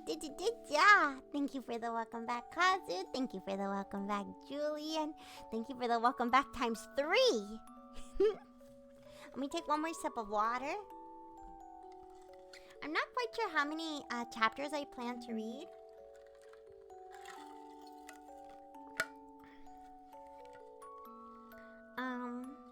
Today, we'll see how I feel after chapter 3, and if I feel okay after chapter 3, because it doesn't seem very long, maybe we'll read up to chapter 4. How many chapters does this book have? It's only got 12, but if we do 4, or I guess if I do 6, it would be like half and half. But I don't know if I can make it all the way to 6. Because I very much enjoy reading, but it does make me a tad sleepy. I think it's because I'm staring at words. Well, let's get back to it. Chapter 3, which is about how to manage crocodiles. Tired eyes. Next morning, before Moomin Troll was even properly awake, he felt in his bones that there was going to be a special day. He sat up with a tremendous yawn, and then he remembered that this was the day he and Sniff were to start their great expedition. He ran to the window and looked out at the weather. It was still overcast, with the rain hanging low on the hills, and not a leaf stirring in the garden. Moomin Troll was so excited he had almost lost fear of the comet. I left my lap pillow on the floor.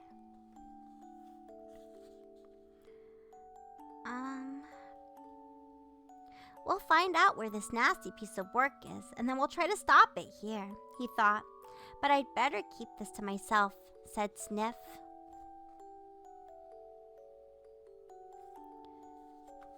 Huh? Wait, sorry. Like he's waking up. But I better keep this to myself, because if Sniff got to know, he'd be so frightened. And he wouldn't be up to the smallest use of anybody. Out loud, he cried, "Up you get, little animal. We're starting now." Moomin Mama had got up very early to pack their rucksacks, and bustling to and fro with their woolly stockings, packs of sandwiches, while down at the bridge, Moomin Papa was getting their raft in order. "Mama dear," said Moomin Troll, "we can't possibly take all that with us. Everyone will laugh." "It's cold in the lonely mountain," said Moomin Mama, stuffing an umbrella and a frying pan. "Have you got a compass?" "Yes," answered Moomin Troll, "but couldn't you at least leave out the plates? We can easily eat off the rhubarb leaves." "As you like, my beloved Moomin child," said his mother, unearthing the plates from the bottom of the rucksack. "Now, I think everything is ready." She went down to the bridge to see them off. The raft was all ready, with hoisted sails, and the silk monkey had come down to say goodbye, but she had refused to go with them because she was afraid of the water. The muskrat wasn't there because he didn't wish anything to disturb his contemplation of the uselessness of everything. And besides, he was rather annoyed with Moomin Troll and Sniff, who had put a hairbrush in his bed. So specific. "Now don't forget to keep on the right side of the river," said Moomin Papa. I shouldn't mind going along too," he added rather wistfully, thinking of the adventurous journey he had in his youth with the little wandering Hattie Fatteners. Sniff and Moomin Troll hugged everyone, and the painter was cast off, and the raft began to float down the river. "Don't forget to give my regards to all the house troll relatives," cried Moomin Mama, "and the shaggy ones, you know, with the round heads. And put on your wool trousers when it's cold. The tummy powder is in the left-hand pocket of the rucksack." Oh, why do I have such a hard time with that one? But the rafter had already floated around around the nearest bend, and in front of them stretched the unknown, wild and enticing. It was late evening. The rusted red sail hung loosely, and the river laid silvery gray between its shadowy banks. Not a bird sang, even the scattered-brained chaffinches, which usually twittered from morning till night, were silent. Not one adventure in a whole day, said Sniff, who was taking turns at steering now the current was slower. Just gray banks and gray banks and gray banks. Not even an adventure. I think it's very adventurous to float down the winding river, said Moomin Troll. You never know what you'll meet around the next corner. You always want adventures, Sniff. And when they do come, you're so frightened, you don't know what to do. Well, I'm not a lion. Lions mentioned? Well, I'm not a lion, said Sniff reproachfully. I like small adventures, just the right size. At the moment, the rafts floated slowly around the bend. Here's just the right size of adventure for you, said Moomin Troll, pointing. Right in front of them laid what looked like a heap of gray logs on the sand bank. And the logs were arranged in a secret pattern, a star with a tail. There it is again, screamed Sniff. Suddenly the log began to move and produced legs, and the whole mass slid slightly under the water. Pumpkinish! Welcome to the Gowden. It's nice to meet you, nice to meet you, nice to meet ya. Can't believe my eyes, they mentioned you, I know! Oh my goodness! They mentioned me! Crocodiles, exclaimed Moomin Troll, jumping to the rudder. Let's hope that they don't chase us. The river seemed to be swarming with monsters whose eyes shone pale green in its surface, and yet more the fearful gray shadowy I'm getting a little tongue-tied. I wonder how people who read audiobooks do it for so long. I feel I get a tad bit tired, and my tongue gets tongue-tied so easily. Let's see. Sniff sat in the stern, stiff with fear, and only moved when the crocodile lifted its nose beside him. When he beat it wildly over the head with an oar, it was a horrible moment. The tails thrashed in the water. Giant mouths bristled with needle-sharp teeth snapped angrily, and the raft rocked up and down in the most alarming way. Moomin Troll and Sniff clung tightly to the mast and screamed for help while the rafters caught by That's a huge crocodile. Oops, sorry. That's a huge crocodile. Little Wind had unfortunately got up, began to make headway down the river. The crocodiles followed in a long line, their cruel jaws agape. Sniff hid his face in his paws, while Moomin Troll, who was so frightened he hardly knew what he was doing, got the woolly trousers out from the rucksack and threw them to the pursuers. This distracted the crocodile's attention at once. They tore the woolly trousers and fought so furiously over them by the time every bit was devoured. Sniff and Moomin Troll were miles away. "Oh, strike me pink!" exclaimed Moomin Troll. You screamed too," said Sniff. "Did I?" said Moomin Troll. "I don't remember anything. I don't remember. Anyways, it's a good thing Moomin Mama put those woolly trousers." Darkness was closing in over the river, so after landing in the raft, they built a fire between the roots of a big tree, fried pancakes for summer, which they ate in their fingers. One by one, they came out of the frying pan, and they crept into their sleeping bags, and the night fell. You see, they have a little fire. I wonder why crocodiles are so big in this world. It looks so scary. Oh my goodness.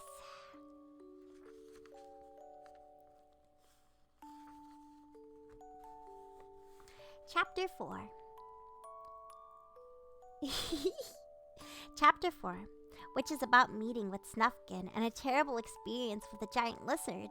We're gonna meet Snufkin! Thank you for the head pat. I'm gonna take a moment to take a sip.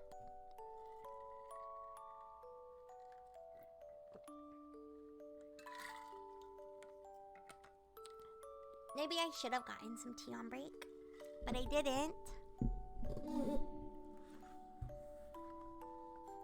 Chapter 4, which is about meeting Snufkin and a terrible experience with a giant lizard. They're gonna meet Snufkin! Day after day, the world was shrouded in grayness, but it never rained. Columns of clouds rolled endlessly across the sky, and below them, the earth lay waiting. Moomin Troll and Sniff floated further and further east on their raft. They weren't used to being without the sun and became melancholy and quiet.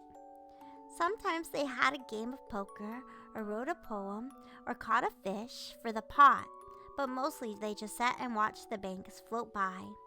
Now and then, Moomin Troll contemplated the clouds and wondered whether he could see the comet if they divided. But they never did. Often he longed to tell Sniff about the great sky monster that they were going out to look for, but it was too much of a risk. Sniff would only get in a panic. 3 times they saw the Hattie Fatteners, the little white creatures who are forever wandering, restless from place to place in their aimless quest for nobody knows what. Once they were fording the river in a shallow place, and twice passing in their small light boat, they seemed more restless than usual, hopping along at the great speeds, but as they can neither hear nor speak, it wasn't much use. I didn't know Hattie Fatteners can't hear or speak. Here's a little picture of them on their little boats. I didn't know they couldn't hear or speak.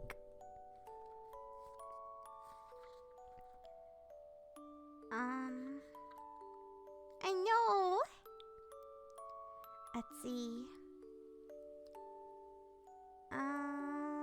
They seemed more restless than usual, hopping along at great speeds, but as they can neither hear nor speak, it wasn't much use. Sniff and Moomin Troll even saying hello to them. The banks looks different now. Silver poplars, plum trees, and oaks had disappeared, and the dark trees with heavy branches stood alone on the desert sand. While in the distance, grayish-yellow mountains climbed steeply towards the sky. Oh dear, sighed Moomin Troll. Isn't this river going to end? Ever going to end? Shall we have a game of poker? Suggested Sniff. Moomin shook his head. I don't feel like it, he said. Then I'll tell your fortune, Sniff persisted. Perhaps you've got one of those lucky stars shining on you. Welcome in, Joey. Thanks, said Moomin Troll bitterly. I've had just about enough of stars, with or without tails. Sniff sighed deeply and sat for a long time, disconsolatedly, watching the strange landscape with nose between his paws. Suddenly his eyes were caught by something out of the ordinary. It looked like a yellow ice cream cornet upside down, and was the first bright-colored thing that they'd seen for a week. It was drowned by the edge of the water and had what looked like a flag flying on top. As Moomin Troll and Sniff got nearer, they heard quite unmistakable sounds of music, and it was cheerful music too. They strained their ears excitedly, drifting slowly nearer. At last they could see it was a tent, and they gave a shout of joy. The music stopped, and out of the tent came Snufkin with a mouth organ in his hand. He had a feather in his old green hat and cried, "Ahoy, ship, ahoy!"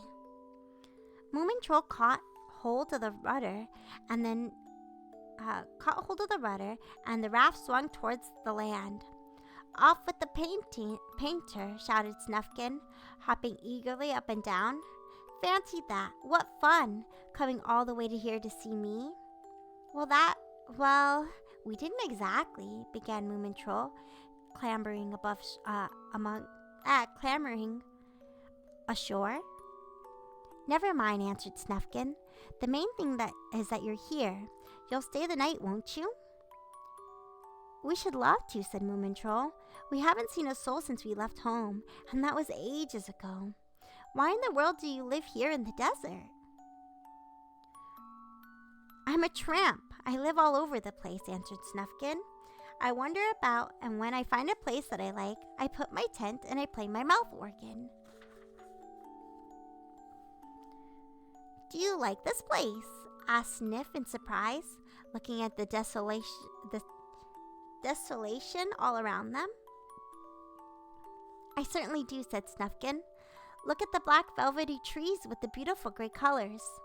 Beyond, look at the mountains that are deep purple red in the distance, and sometimes a big blue buffalo comes to look at himself in the river. You aren't by any chance, a painter? Asked Moomin Troll rather shyly. Or perhaps a poet, suggested Sniff. I'm everything, said Snufkin, putting on the kettle. And you are discoveries, I can see. What are you thinking of discoverers, I see? What are you thinking of discovering? Moomin Troll cleared his throat and felt very proud. Oh, everything. Stars, for example. Snufkin was deeply impressed. Stars, he exclaimed. Then I must come with you. Stars are my favorite thing. I always lie and look up at them before I go to sleep, wondering who's on them and how we could get there. The sky looks so friendly with all those little eyes twinkling in it. The star we're looking for isn't very friendly, said Moomin Troll. Quite the contrary, in fact. What did you say? Moomin Troll went a bit red. I mean, stars in general, he said. Big and small, friendly and unfriendly, and so on. Can they be unfriendly? Asked Snufkin. Yes, one with tails, answered Moomin Troll. Comets. At last it had dawned on Sniff. You are hiding something from me, he said accusingly. And the pattern we saw, everything you said, didn't mean anything. You're too small to be told everything, answered Moomin Troll. Too small? Screamed Sniff. I must say it's a fine thing to take me on an expedition of discovery and not tell me what I'm supposed to be discovering. Don't take it too hard, said Snufkin. Sit down, Moomin Troll, and tell us what it's all about. Moomin Troll took the cup of coffee that Snufkin had given him and sat down and proceeded to tell them everything the muskrat had said.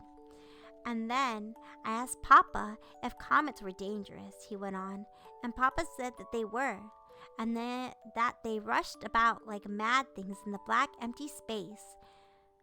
Beyond the sky trails a flaming tail behind him. All the other stars keep on their course and go along, just like trains, on their trails. But comets can go absolutely anywhere. They pop up here and there whenever you least expect them. Like me, said Snufkin, laughing. They must be sky tramps. Moomin Troll looked disapprovingly at him. It's nothing to laugh at. It would be a very terrible thing if the comet hit the earth. What would happen then? Whispered Sniff. Everything would explode, said Moomin Troll gloomingly. There was a long silence. Then Snufkin slowed. It'd be awful if the earth exploded. It's so beautiful. And what about us? Said Sniff. But Moomin Troll felt much braver now he had shared the secret with the others. He drew himself up and said, That's why we're going to look for the observatory on the Lonely Mountains. They've got the biggest telescope in the world there, and we shall be able to find out if the comet is going to hit the earth or not. What about taking my flag with us? Suggested Snufkin. We could put it at the masthead of your raft. Oh, masthead of your raft. They looked at his flag. The blue on top is the sky, he went on. The blue underneath is the sea. The line in between them is a road, and the dot on the left is me at the moment, and the dot on the right is me in the future. Do you approve? You could hardly get any more on his flag, said Moomin Troll. We approve. But I'm not on it, said Sniff. The dot on the left can be all of us, seen from a great height, Snufkin said consolingly. And now I think we'll explore a bit before supper. So they set off, climbing cautiously between the rocks and the prickly underneath. I just want to show you a cleft of garnets in it, said Snufkin. It's as beautiful as can be. Of course, in the dull light, but when the sun shines, you ought to see it glitter. Are they real garnets? Asked Sniff. Thank you for the posture check, Phantom. Make sure we're all sitting up super duper straight. Look at this picture of the comet. Did I show you the picture with Snufkin in the distance?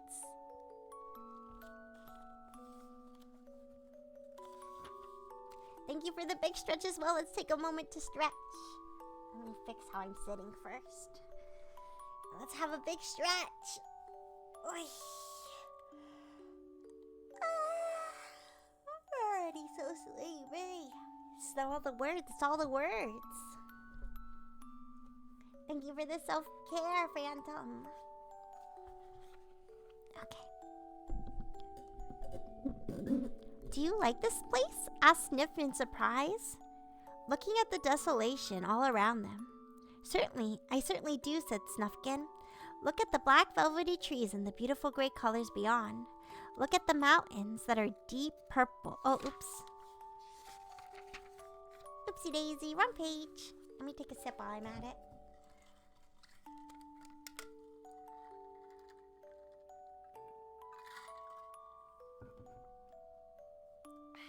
Thank you for the posture check.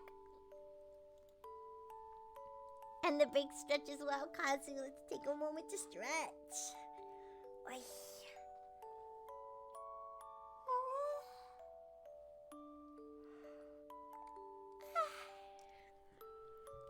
So this is the first time they meet Snufkin ever.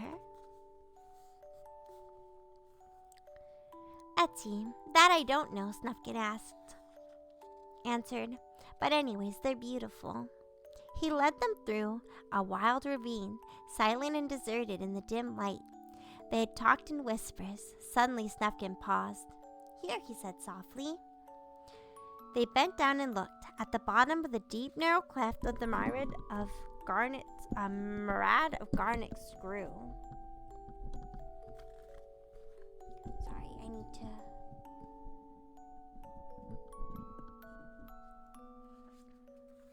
A myriad of garnets grew. I keep getting lost.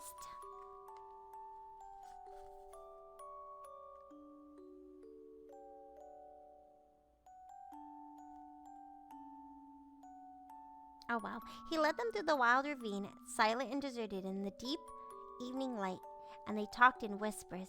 Suddenly, Snufkin paused. Here, he said softly. Hello?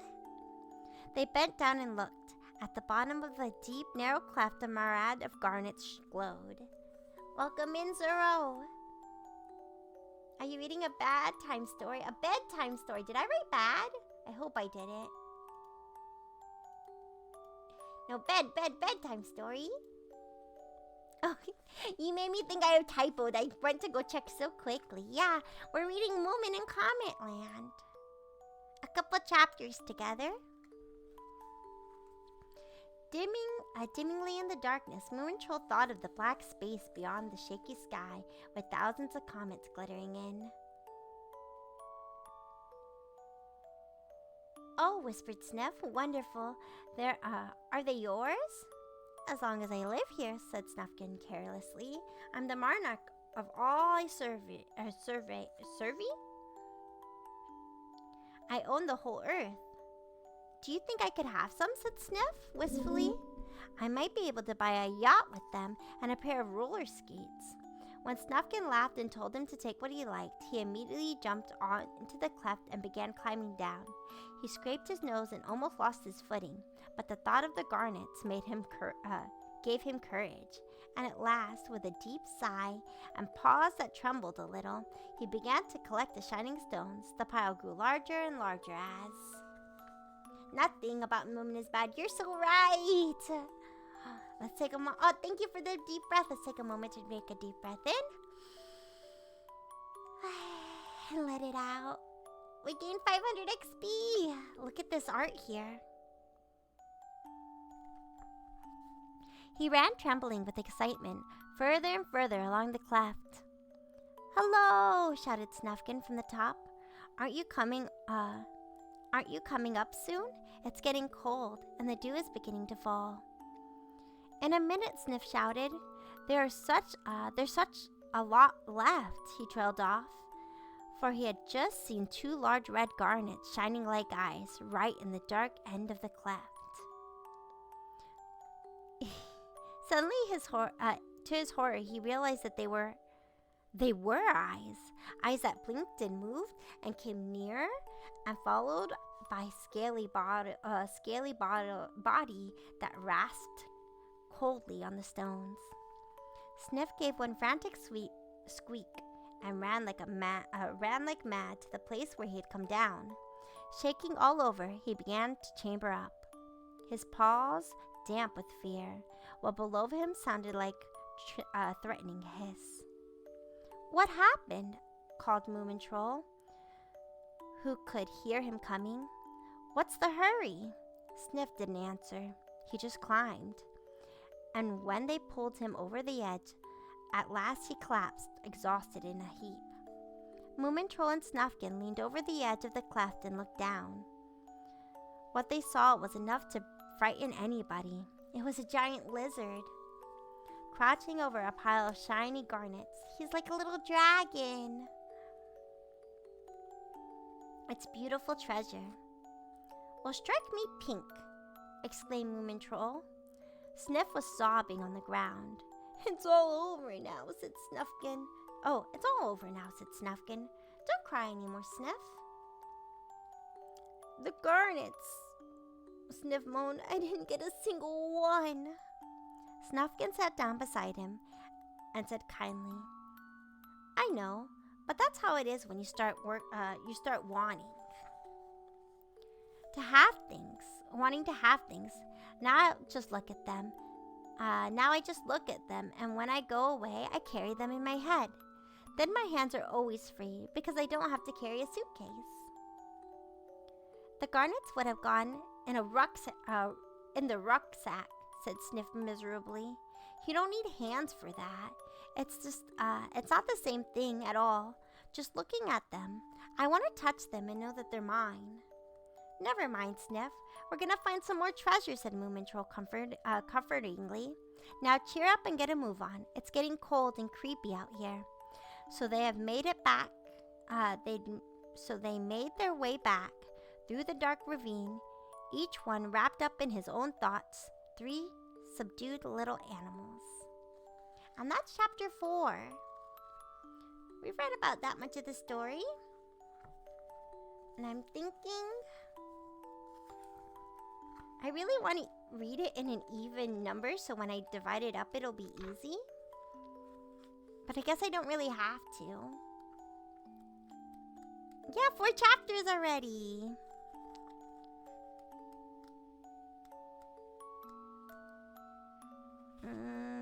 That's quite a bit more. There's 12 chapters altogether. So if I were to split it up into maybe 4 streams, if we read 4 chapters each stream, we could do that. Or we could do 6 chapters, but then it would be 2 streams. I think there's only, if I read correctly, 12 chapters, yes. Some are a bit bigger than others. But I guess it doesn't matter if I read perfectly even. We don't have to, we could read 5 chapters this time and 5 chapters next time, or 4 chapters next time, and then 3 chapters for the end. But the last chapter is very small.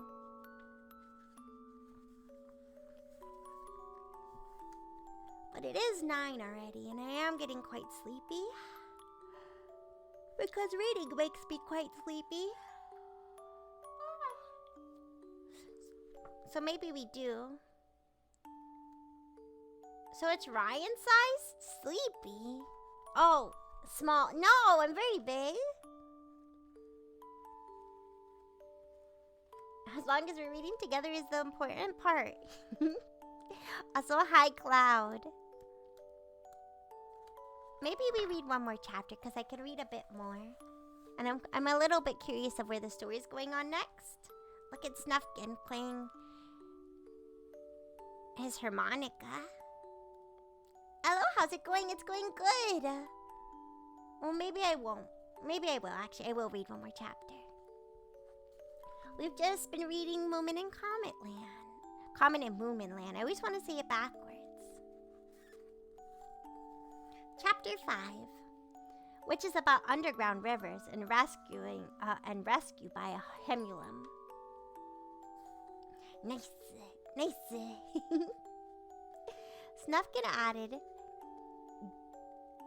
Gately to the expedition. He played songs on his mouth organ, and Snufkin added Gately to the expedition. He played songs on his mouth organ that they had never heard before, songs from all corners of the earth. He did card tricks and showed them how to make fig pancakes, and he told them many of his strange and wonderful adventures. The river, too, seemed more lively. It was narrower and flowed swiftly and strong, eddying the round rocks and boulders between high planks. Every day, the blue and purple mountains came nearer, and they were so high that sometimes their tops disappeared in heavy, rolling clouds. One morning, Snufkin sat with his legs dangling in the water, carving a whistle for himself. I remember, he began, putting his head on one of the sides. Putting his head on one side. A moomin troll and Sniff immediately pricked up their ears. I remember the land with the hot springs. The ground was covered with lava, and under the lava came a continual rumble. It was Earth turning over in her sleep. The rocks were strewn about higgledy-wiggly. And everything looked strange and unreal in a hot, steamy atmosphere.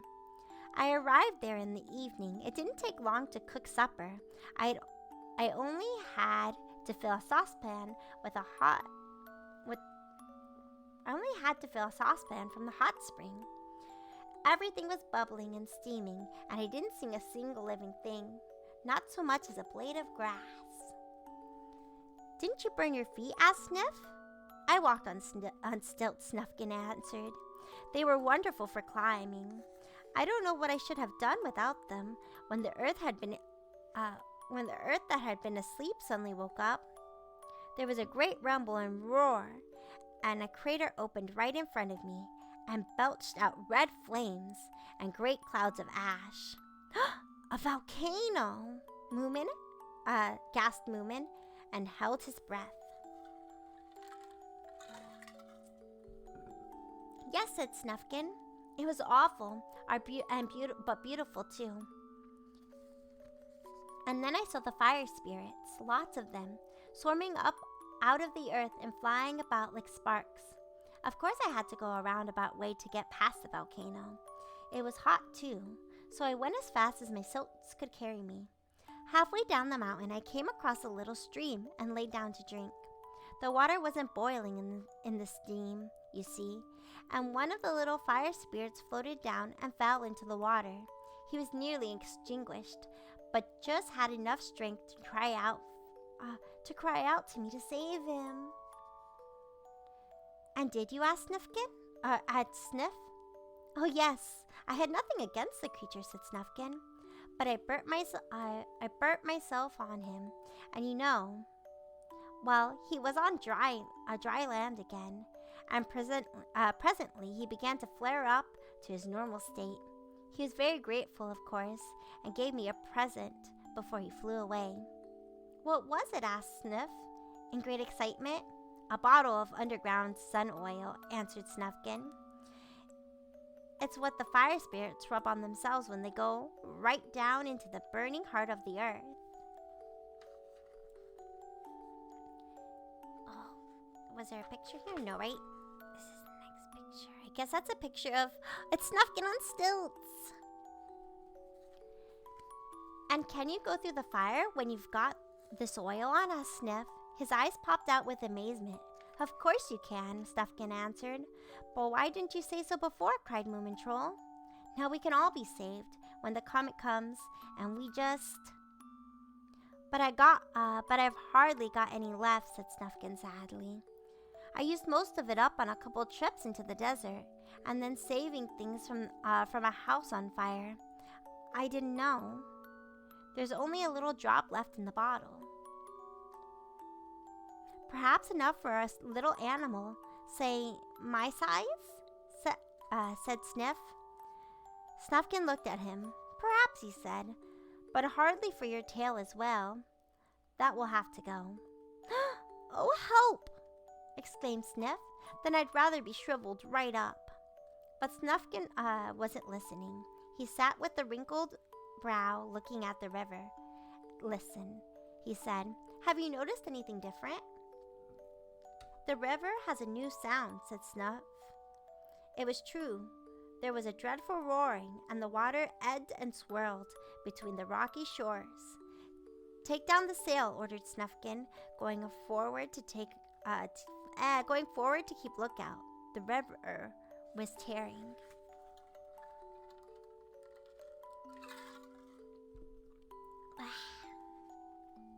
Along faster than ever, like a person who had been out on a long journey, suddenly noticed that he was getting late home for supper.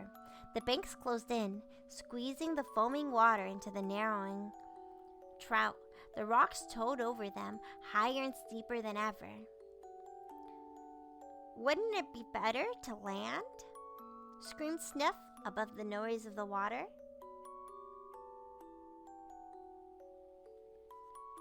Wouldn't it be better to land? Screamed Sniff above the noise of the water. It's too late now, Moomin Troll screamed back. We must go on till it gets calmer. But it didn't get calmer, and they rushed wildly through the lonely mountains whose black, wet walls closed in on either side. The strip of the sky above got narrower and narrower. Somewhere in front of them, there was a threatening rumble. We're going down a hill, shouted Snufkin. Hold on tight. They had all held the mast and shut their eyes. There was a crash and roar and a shower of spray. Then all was quiet. They had cleared the waterfall. Well, strike me pink. Moomin really likes that term. Well, strike me pink. It was quite dark all around them, except for the patches of white-green foam. When their eyes got used to the darkness, they saw that the mountain walls had closed over them completely. They were in a tunnel. The tunnel stretched away in front of them, getting smaller and smaller. It was like a nightmare, though the water was calmer now. It was terribly dark. This wasn't the idea exactly, said Moomin Troll. We seem to be going down into the earth instead of up into the top of the mountains. They realized the truth of this and sat down for a time in gloomy silence. Then Snufkin said, We could write a poem about this. What about... Floating on the eerie water, far away from bricks and mortar. I saw a mermaid. Didn't caught her, suggested Sniff, blowing his nose. That's not true. Not glamour, and it doesn't even rhyme properly, said Snufkin, and the subject dropped. The tunnel curved once or twice, getting even narrower and darker. Now and then, the raft bumped against the walls. They only picked up their rucksacks and waited. Once more, there was a bump, and this time the mast was knocked down. "Snufkin," said Moomin Troll in a very Snufkin, said Moomin Troll in a very small voice. "You know what that means, don't you?" The vault above them had become lower, or else the water had risen. Very soon it would completely fill the tunnel. "Throw the mast overboard," shouted Snufkin, grabbing his precious flag. "It's no use now." There was another long silence. There was another long silent wait. It had begun to be a little lighter. They could distinguish each other's white faces. Suddenly Sniff shouted, "Oh, my ears touched the roof!" and threw himself flat with a panicked squeak.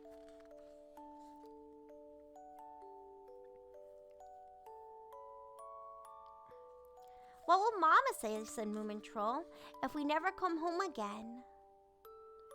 Just then the raft stopped with a loud thud, and they all fell together in a heap. "We've run aground," screamed Sniff. Snufkin leaned over the edge and looked. "The mast is holding us," he said. "It's lying across the tunnel." "Look what we escaped," said Moomin Troll in a shaky voice. Just in front of them, the river disappeared with a with a gurgle down a black hole straight into the earth. "I've just about had enough of voyages of discovery," said Sniff plaintively. "I want to go home. I suppose we have to sit here all our lives playing poker." "You silly animal," said Snufkin, grumbling. "Just when are we going to be saved by nothing less than a miracle? Look up there." Sniff looked and saw through a crack in the ground above them a small patch of the cloudy sky. "Well, I'm not a bird," he said gloomingly. "And what's more, I get dizzy fits. That's because I had inflammation of the ears when I was very young." "So how could I ever get up there?" I forgot to show this picture, but this is them on the raft, or on the boat. And that's where they fell down.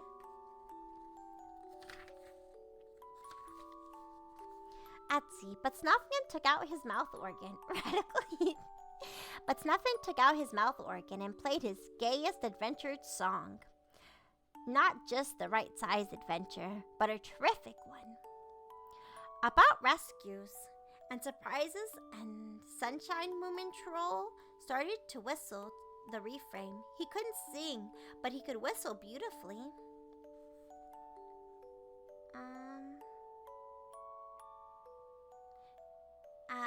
And in the end, Sniff had to join in too, with his falsetto squeak.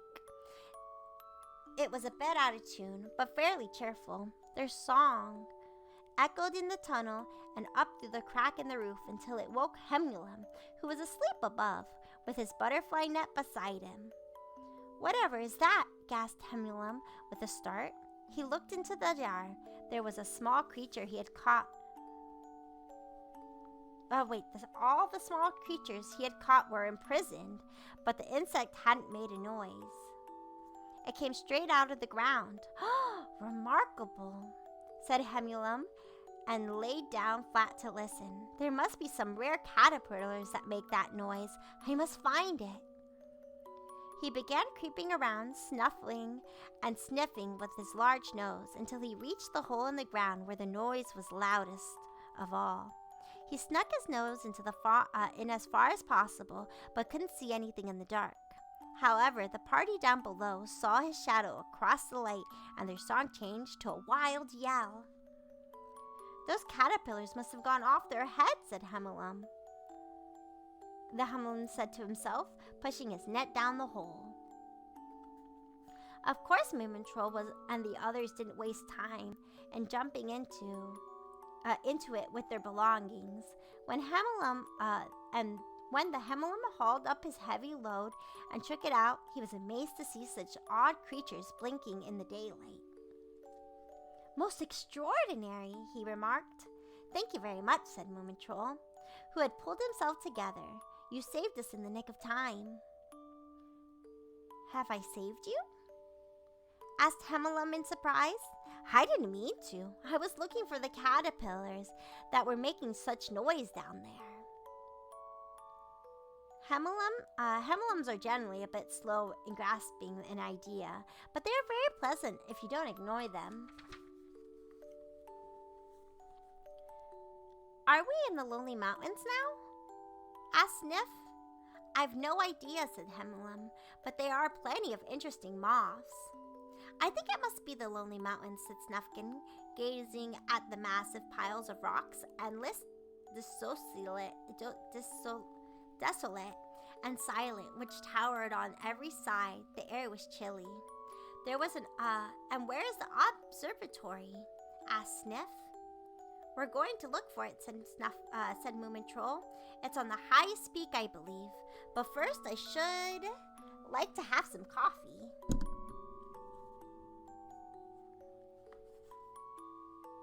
The kettle is still on the raft, said Snufkin. Moomin Troll loved coffee, and he rushed once at the edge of the hole and looked down. Oh dear me, he lamented. The raft has floated off. I suppose it's gone down the awful hole by now.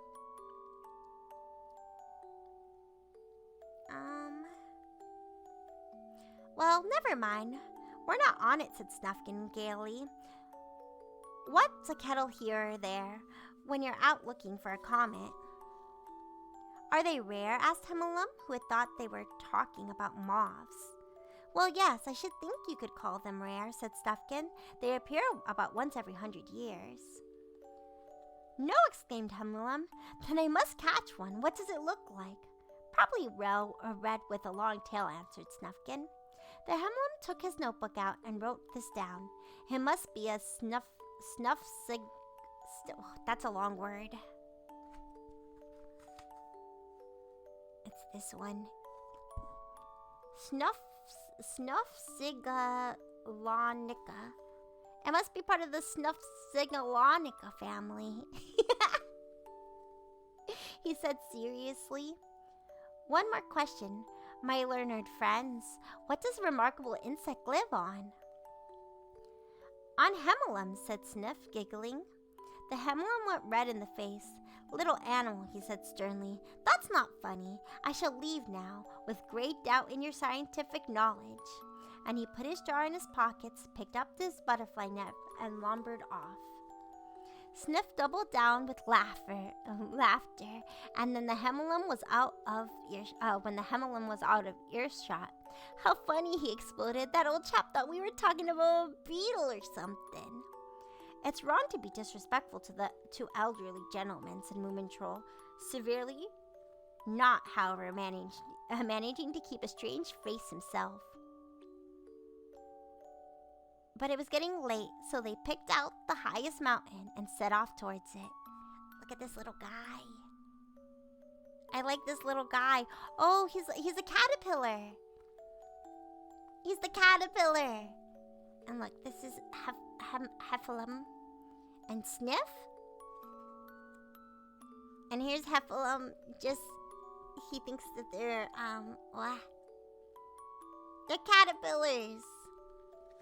I think that's officially where we'll stop. We'll stop at chapter 6. So when I asked you guys, what chapter did we stop on? You guys have to say, we stopped on chapter 6, Rion. I'm going to use this sticky note, this notepad as a bookmark. Chapter 6 before 7. Chapter 6 before 7. How are you guys enjoying the story? Is it to your liking? It's definitely very cute. I actually like it a lot. It's very nice to see the characters progress and how they meet. Especially because I'm so used to the episodes of the show. So seeing how everybody gets to meet is really, really nice and fun. I'm sure slowly they're going to meet more and more people. More and more other characters. And so I'm really, really, really excited to see that. It's Moomin, so of course I like it. You're so right. You're so right. How can anybody dislike Moomin? No way, no how. You have to love Moomin. That's the rules. see. It's the rules. It's the rules. It's Moomin's. Oh, wait. Even better with Moomin and Joyous here. Yes! I'm really glad we got to read it together. Especially because I've never got into, I'm gonna turn this off so I can turn off this light over my head. 1 second. Say bye, Rion hands. They're going. They're out of here. Hearts. Wait. It's hard. This way's easier. I'm really bad at this one.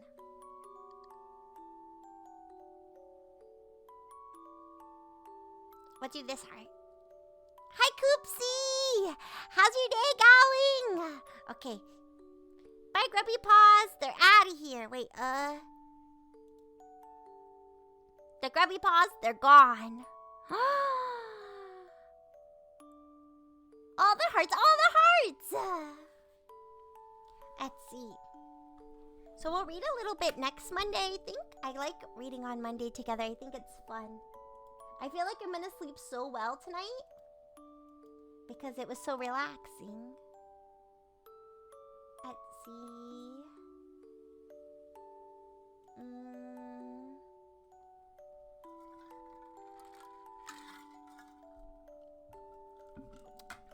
Oh, I think we should go visit Tulip today. We haven't visited her in a while. I wonder how much longer she's going for. She's doing art today. Are you ending? Yes, we're just about ending. We were reading her story. Oh, I showed it. We were reading Moomin. You might lose your streak. How long do we have to stay so you don't lose your streak? 15 minutes? How long do you have to be in a stream to not lose your streak? Whose hands were those? I have no idea. They must have been a stranger. A stranger's put their hands on my stream. Oh, never mind. Good. Oh, about 5 minutes or less. Oh, well, we could even then, we could buff the timer. I know it's a little earlier than I normally end because I normally stream for, my goal is to stream for at least 3 hours most times. And we're just about there, but maybe we yap for a minute. We yap for a tiny bit. I turned out my schedule pretty late because I made some mistakes with some time. So I had to fix it. So I didn't post it this morning even though I finished it. But because of that, I didn't get my schedule out right away this morning. Why am I talking about this? 72 streams, let's go! That's all to say. Tomorrow, next stream, we're gonna be playing Minecraft. Minecraft. Do you want to know why? Why we're playing Minecraft?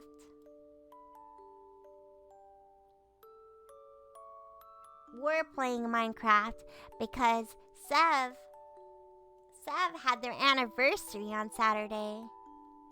And I still feel bad because I have to go back and watch the VOD because I was so sleepy on Saturday that I went right to bed.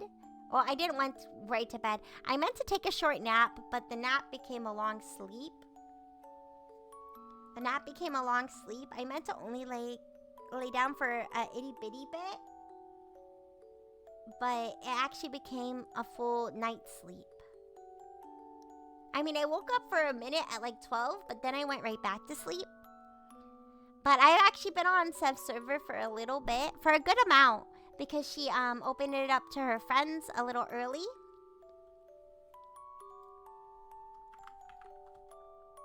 Thank you for the head pat.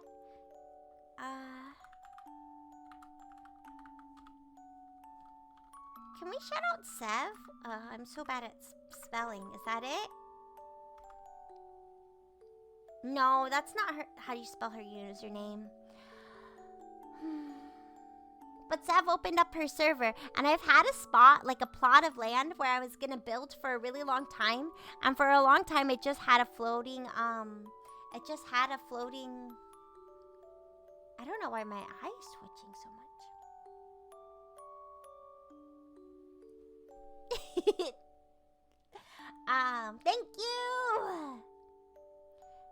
Thank Thank you for shouting out, Sev. As I want to play on this server because for the longest time I have just a floating bed because I haven't played at all. Because I wasn't quite sure what I want to build. So that's what we're going to do on Saturday. We're going to play on Saturday. Why am I making stuff up?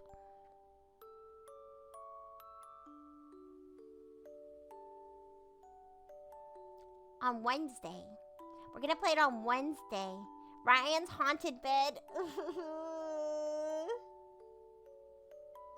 Is the Ryan tweet?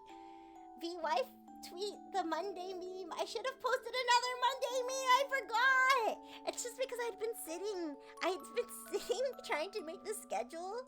And I thought I should bring all my wives together.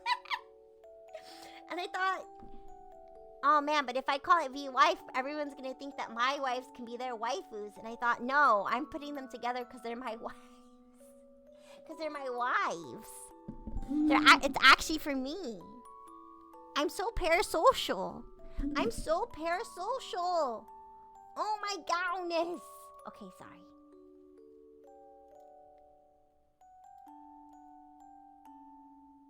But, so I guess that has to be our meme Monday.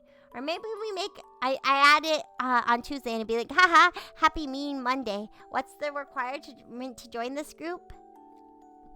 Be my wife. Yeah. It's pretty easy. All you have to do is be my wife. Hope you're doing well. Thank you, Joey. I'm doing great. Thank you for wishing me well. I hope you're doing well. Sorry when you popped in, I was reading. What is a wife? Somebody I asked to marry me. Yeah. I think it's pretty simple. We can't be Ryan wives, so we're not cute girls. Oh. I'm sorry.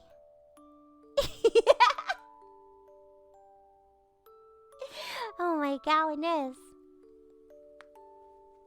We may not be, but you guys are dear to me because you're my dandelions. You may not be able to be my wives, but you're my dandelions.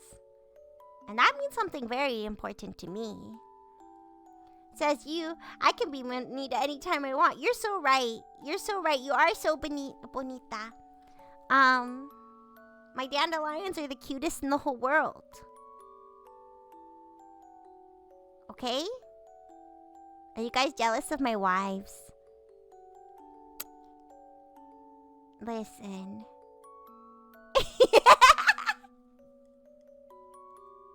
You guys are ridiculous. Which one? All of them? Unless you guys have one you're real particularly like, I'm really jealous of that wife. That wife right there.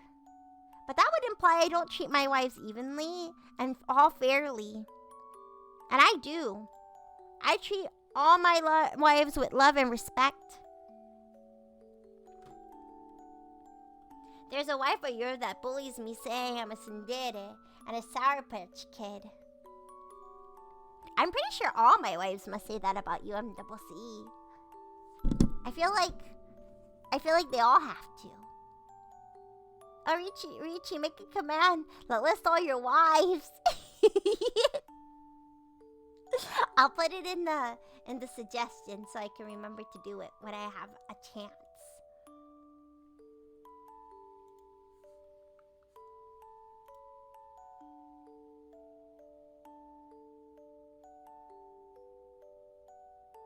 Let's see. Oh, I forgot what I was doing. And now I remember what I'm doing. I'm going here and I'm putting it here. List of wives command.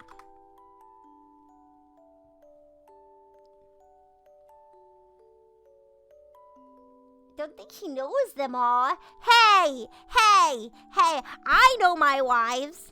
I know them. I got Tippa. I've got Lulu. I've got Mina. I got Lenny. I got Rosie Posey. I got Georgia. I got Pip. I got Guppy.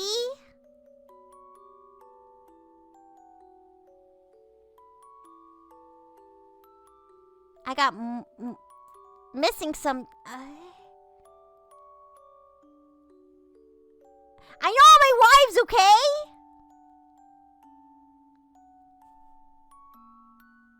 Oh yeah, the name 20 wives. I don't have 20 wives. I don't have 20 wives. I have Sev, but Sev says I married her against their wishes. So I guess maybe not. Sev doesn't want to be married to me. So,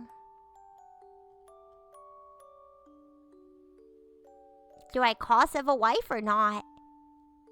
What I do, I'm not used to people telling me they don't want to be married to me. I'm used to them telling me they do want to be married to me. And I ask and they say, oh, yes, Ryan, I would love to be married. They say it just like that.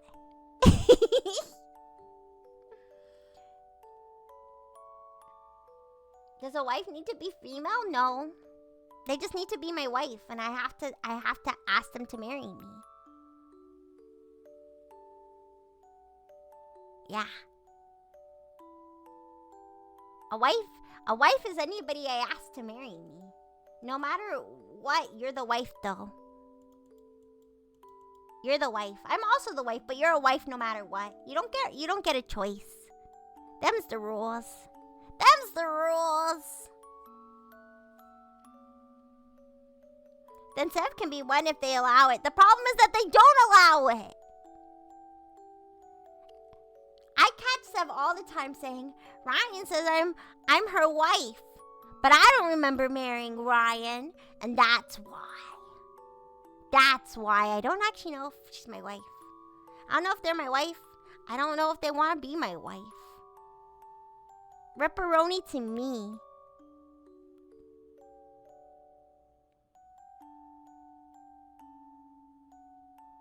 I don't use a fish on dandelions. I don't even... You guys, I already have your hearts. I don't need to win them over. I'm sorry. I'm actually really embarrassed because I said that. I wish I was one of those people who are really good at being very overly confident. But I feel like anytime I say something overly compliment, Strawberry, that's my wife! Oh, sorry. I'm sorry. Can I get a shout out for Strawberry? Pretty please with sugar on top.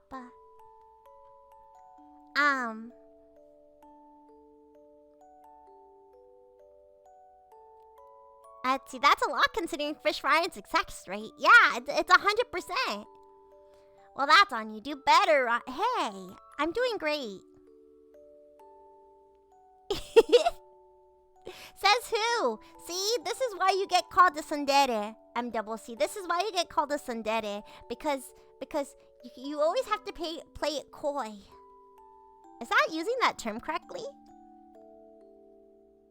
Do you? I do. Already have your hearts. Right? See, Stoppy says I already have your hearts. I'll walk out and see who chases who at the end.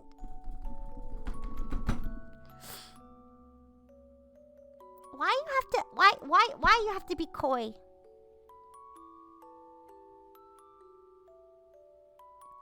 Etsy, you're right. Of course, right.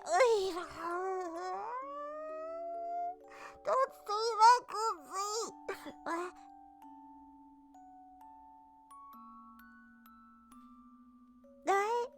No, don't smirk evil. Gotta keep them guessing. I think you just like to be chased, MCC. I think that's really it. You just like to be chased. Thank you, Kitty Potato. Of course, Sweet Pea. Mwah! I see a terrifying presence. Is he terrifying or is he just a little guy? Welcome in, Reload Clips. Hello, hello. It looks like he's just a little guy. Do you guys mean you're not freely giving your heart to her? They're not. They want it. They want to be chased. Of course. If you're chasing me, then you'll never catch me. Are you saying I'm slow? Are you telling me I'm not a fast runner? How do you know that? I'm not a fast runner, though.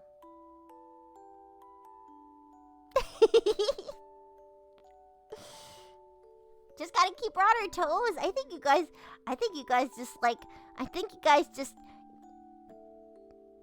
like to bully a little as a treat. It's not my heart, but a heart. Let's go. You're tiny, so I'm very tall-ish.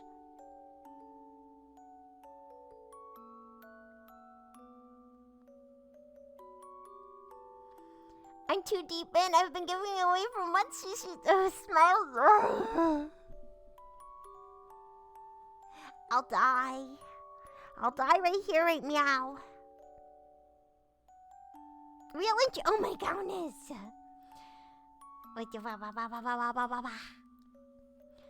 See, Double R's gotta earn my heart. Being cute won't cut. Being cutie won't cut it.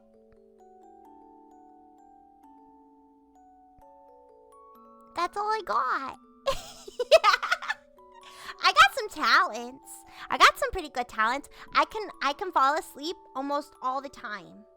If I lay down and close my eyes, I could be asleep. That's a talent. Some people don't sleep well. I could do that. I can crochet. That's a talent.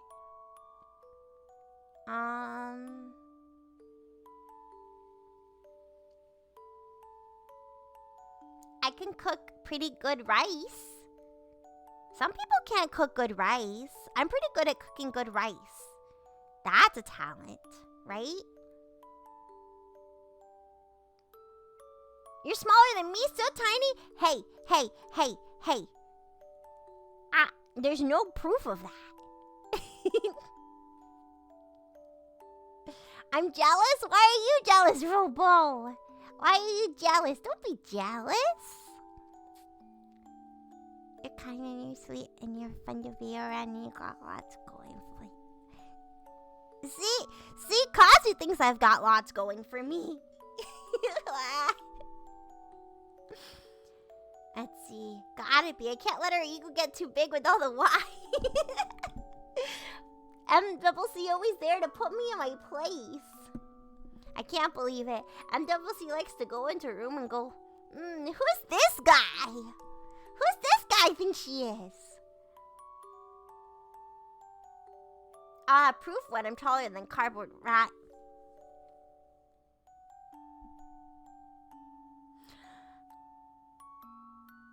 What if cardboard Rion just shrunk a little or something?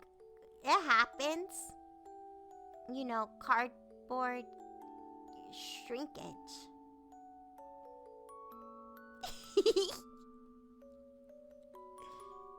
Keeping you humble. I can't believe it. I can't believe it. What? Everybody's just is just here to humble me now? You think you're all that with your wives, but you ain't. I love this tarot emote. It's so cute. That's not a thing. More like lion shrinkage. Oh my goodness. Humbling you with hugs? Oh, I love a good hug. I love a good hug. Bring it in, bring it in, bring it in. This is why I am your number one hater.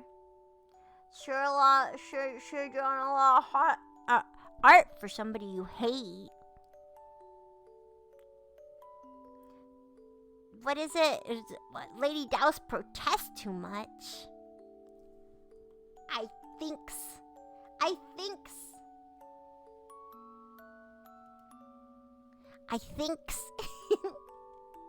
Okay. I'm sure for now. I'm sure for sure that Koopsie has got in their streak, right? They say we express our anger in different ways. I can't believe it. Hate fan art? I was gonna I was gonna put hate and fan art together, but all it ended up was fart, and that's that's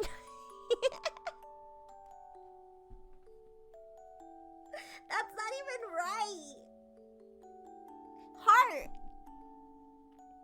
But I went to we love a good fart.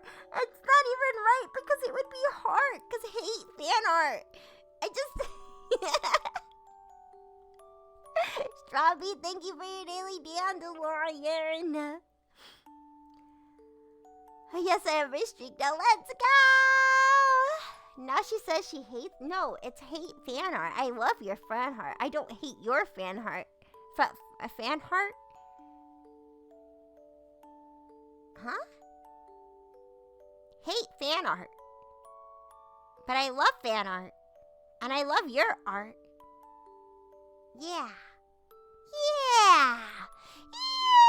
Sorry. You didn't have to do that, but I'm happy I got to yap with you. No, I'm also happy I got to yap with you. Especially because I didn't get to yap with you earlier. So it's nice to get to yap with you. I'm glad I could get a good smile before bed. I'm glad too. Thank you guys for hanging out with me. Thank you guys for spending your precious time with me. I think we're going to end for tonight.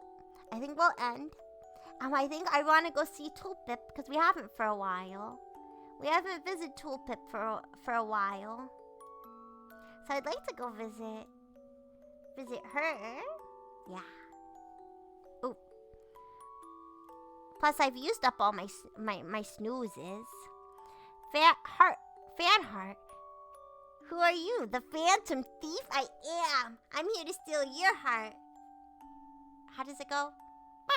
No, how does the thing go? Oh man, now I gotta look it up. Persona meme. You'll never see it come. That one. That's the joke I'm trying to make. You see something. Da. That's it. That's what I'm trying to say. You look so hi, Bellmaster. Hello. You made it just in time. We're about to end, but I'm glad that you like my silly little outfit. Look, I can change this. It could be this guy. Oh, or it could be this guy. Well, that's not a guy. That's a heart. But you know what I mean. Thank you. I'm glad you like it. It's one of those silly outfits you could get. I will never see it coming. Yeah. Wake up. Oh, wait, wake up, get up, out there. Is that what they say? Bellmaster, thank you for your daily dandelion. I hope your wish to pet a cute dog comes true. My moves are too fast for your eye. Oh, is that... How do you know all those... Oh, but you just recently played the whole game, Kazu. I get it. No, I'm too late. That's okay. You made it just in time at least to say hello. Persona. Kazu just played Persona 5. Right? I did pet a cute dog today, actually. That's so convenient. Let's go!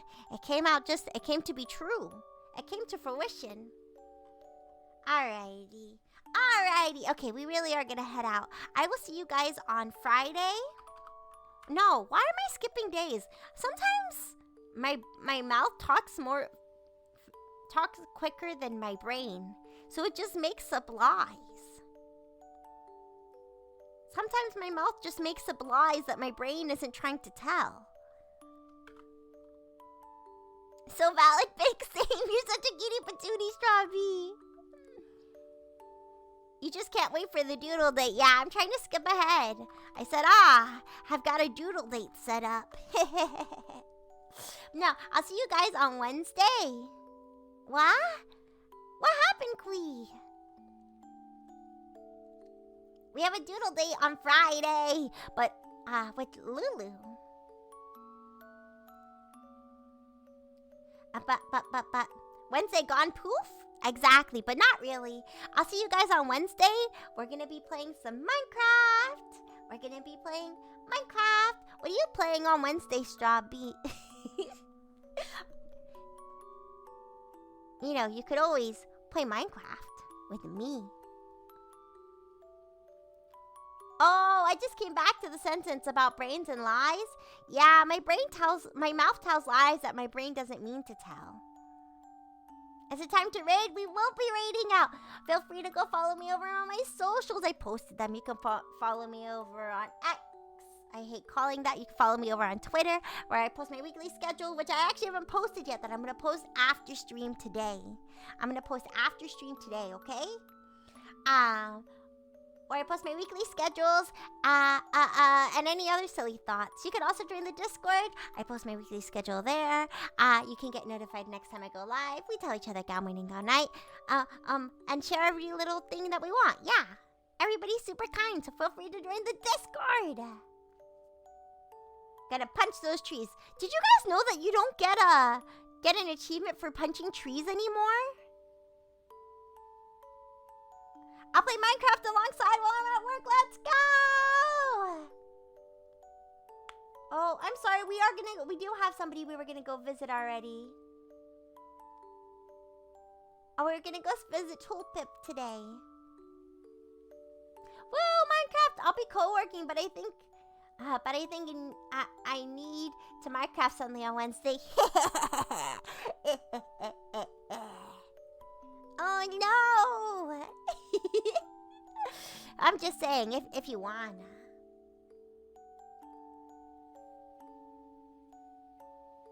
Let's see. Oh, we have to go because I only have 2 minutes. I joined the Minecraft cult. Me too, but not really. I have played once with Rosie Posey though. I'm not sure if a MOBA game is for me. It's a little confusing, but we actually have to go because I have 2 minutes for my ad that I've pushed off, just in case anybody gets lost. This is who we're going to go visit today. We're gonna go visit Toolpip. She's a cutie patootie. She's my wife. Feel free to grab raid message number 1 if you're subscribed, raid message number 2 if you're not. No heckin' worries. This is all to say I'll see you on Wednesday at 6:30 EST to play Minecraft. Come chat with me, please. I have so much more fun when you guys are here to talk to while I play games. So please come hang out with me.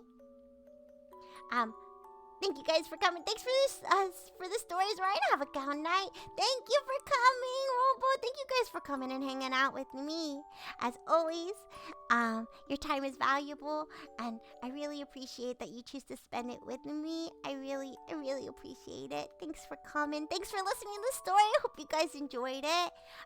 We're out of here. We're gonna go visit Toolpip. We're done. Dunzo. Oops, I think I deleted that whole message. I didn't mean to delete it. I meant to just... Sorry, Kazo, I deleted your pinned message instead of unpinned it because I couldn't see the raid counter. Let's see... I wanted to unpin it, but I deleted it. Thanks for being a part of my... Thanks for being an important part of my day. Okay. Thank you guys for coming. I hope you guys have a gal evening and a gal night. No, I didn't. I hope I didn't, right? Thank you for giving Tip a shout out. Go follow my wife. That's my wife. Okay. Well, I hope you guys have a gal evening and a gal night. I hope you guys have super sweet dreams, okay? I'll see you guys on Wednesday. Goodbye. We're out of here. We're going right now. We're leaving. Goodbye. More wife time. Oh my goodness. Goodbye.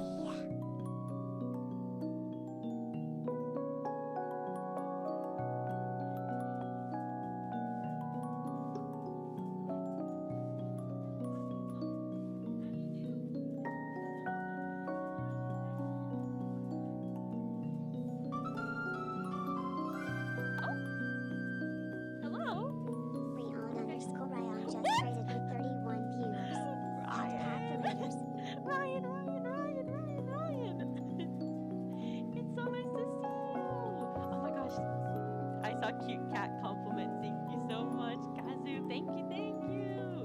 Oh my gosh, that's so sweet of you. Thank you so much. Hello, wifey. Hello. Oh my gosh, make sure you all check out Rion if you haven't already. The cutest dandelion ever. Make sure. I know a lot of you love her, as do I. So, but if you haven't checked her out right now. Right now. How much you were writing and reading? Oh my gosh, what were you writing and reading? That's so awesome. Ooh. And thank you for the follow. I appreciate it, new petal bun. Welcome in. Thank you. That's my Oshi. Get back in line, Joey Bun. That's my wife. Get back in line. I hope you had such a fun stream though, Rion. It's so nice to see you. And if you're new here, hello, nice to meet you. My name's Tool Pip. You can also call me Pip or Pippy. I'm a soon-to-be Vtuber. On this Saturday, the 20th, I'm having my 0.5 debut, which is gonna be a chibi model. And I am based on a loft bunny who has sprouted out of a tulip.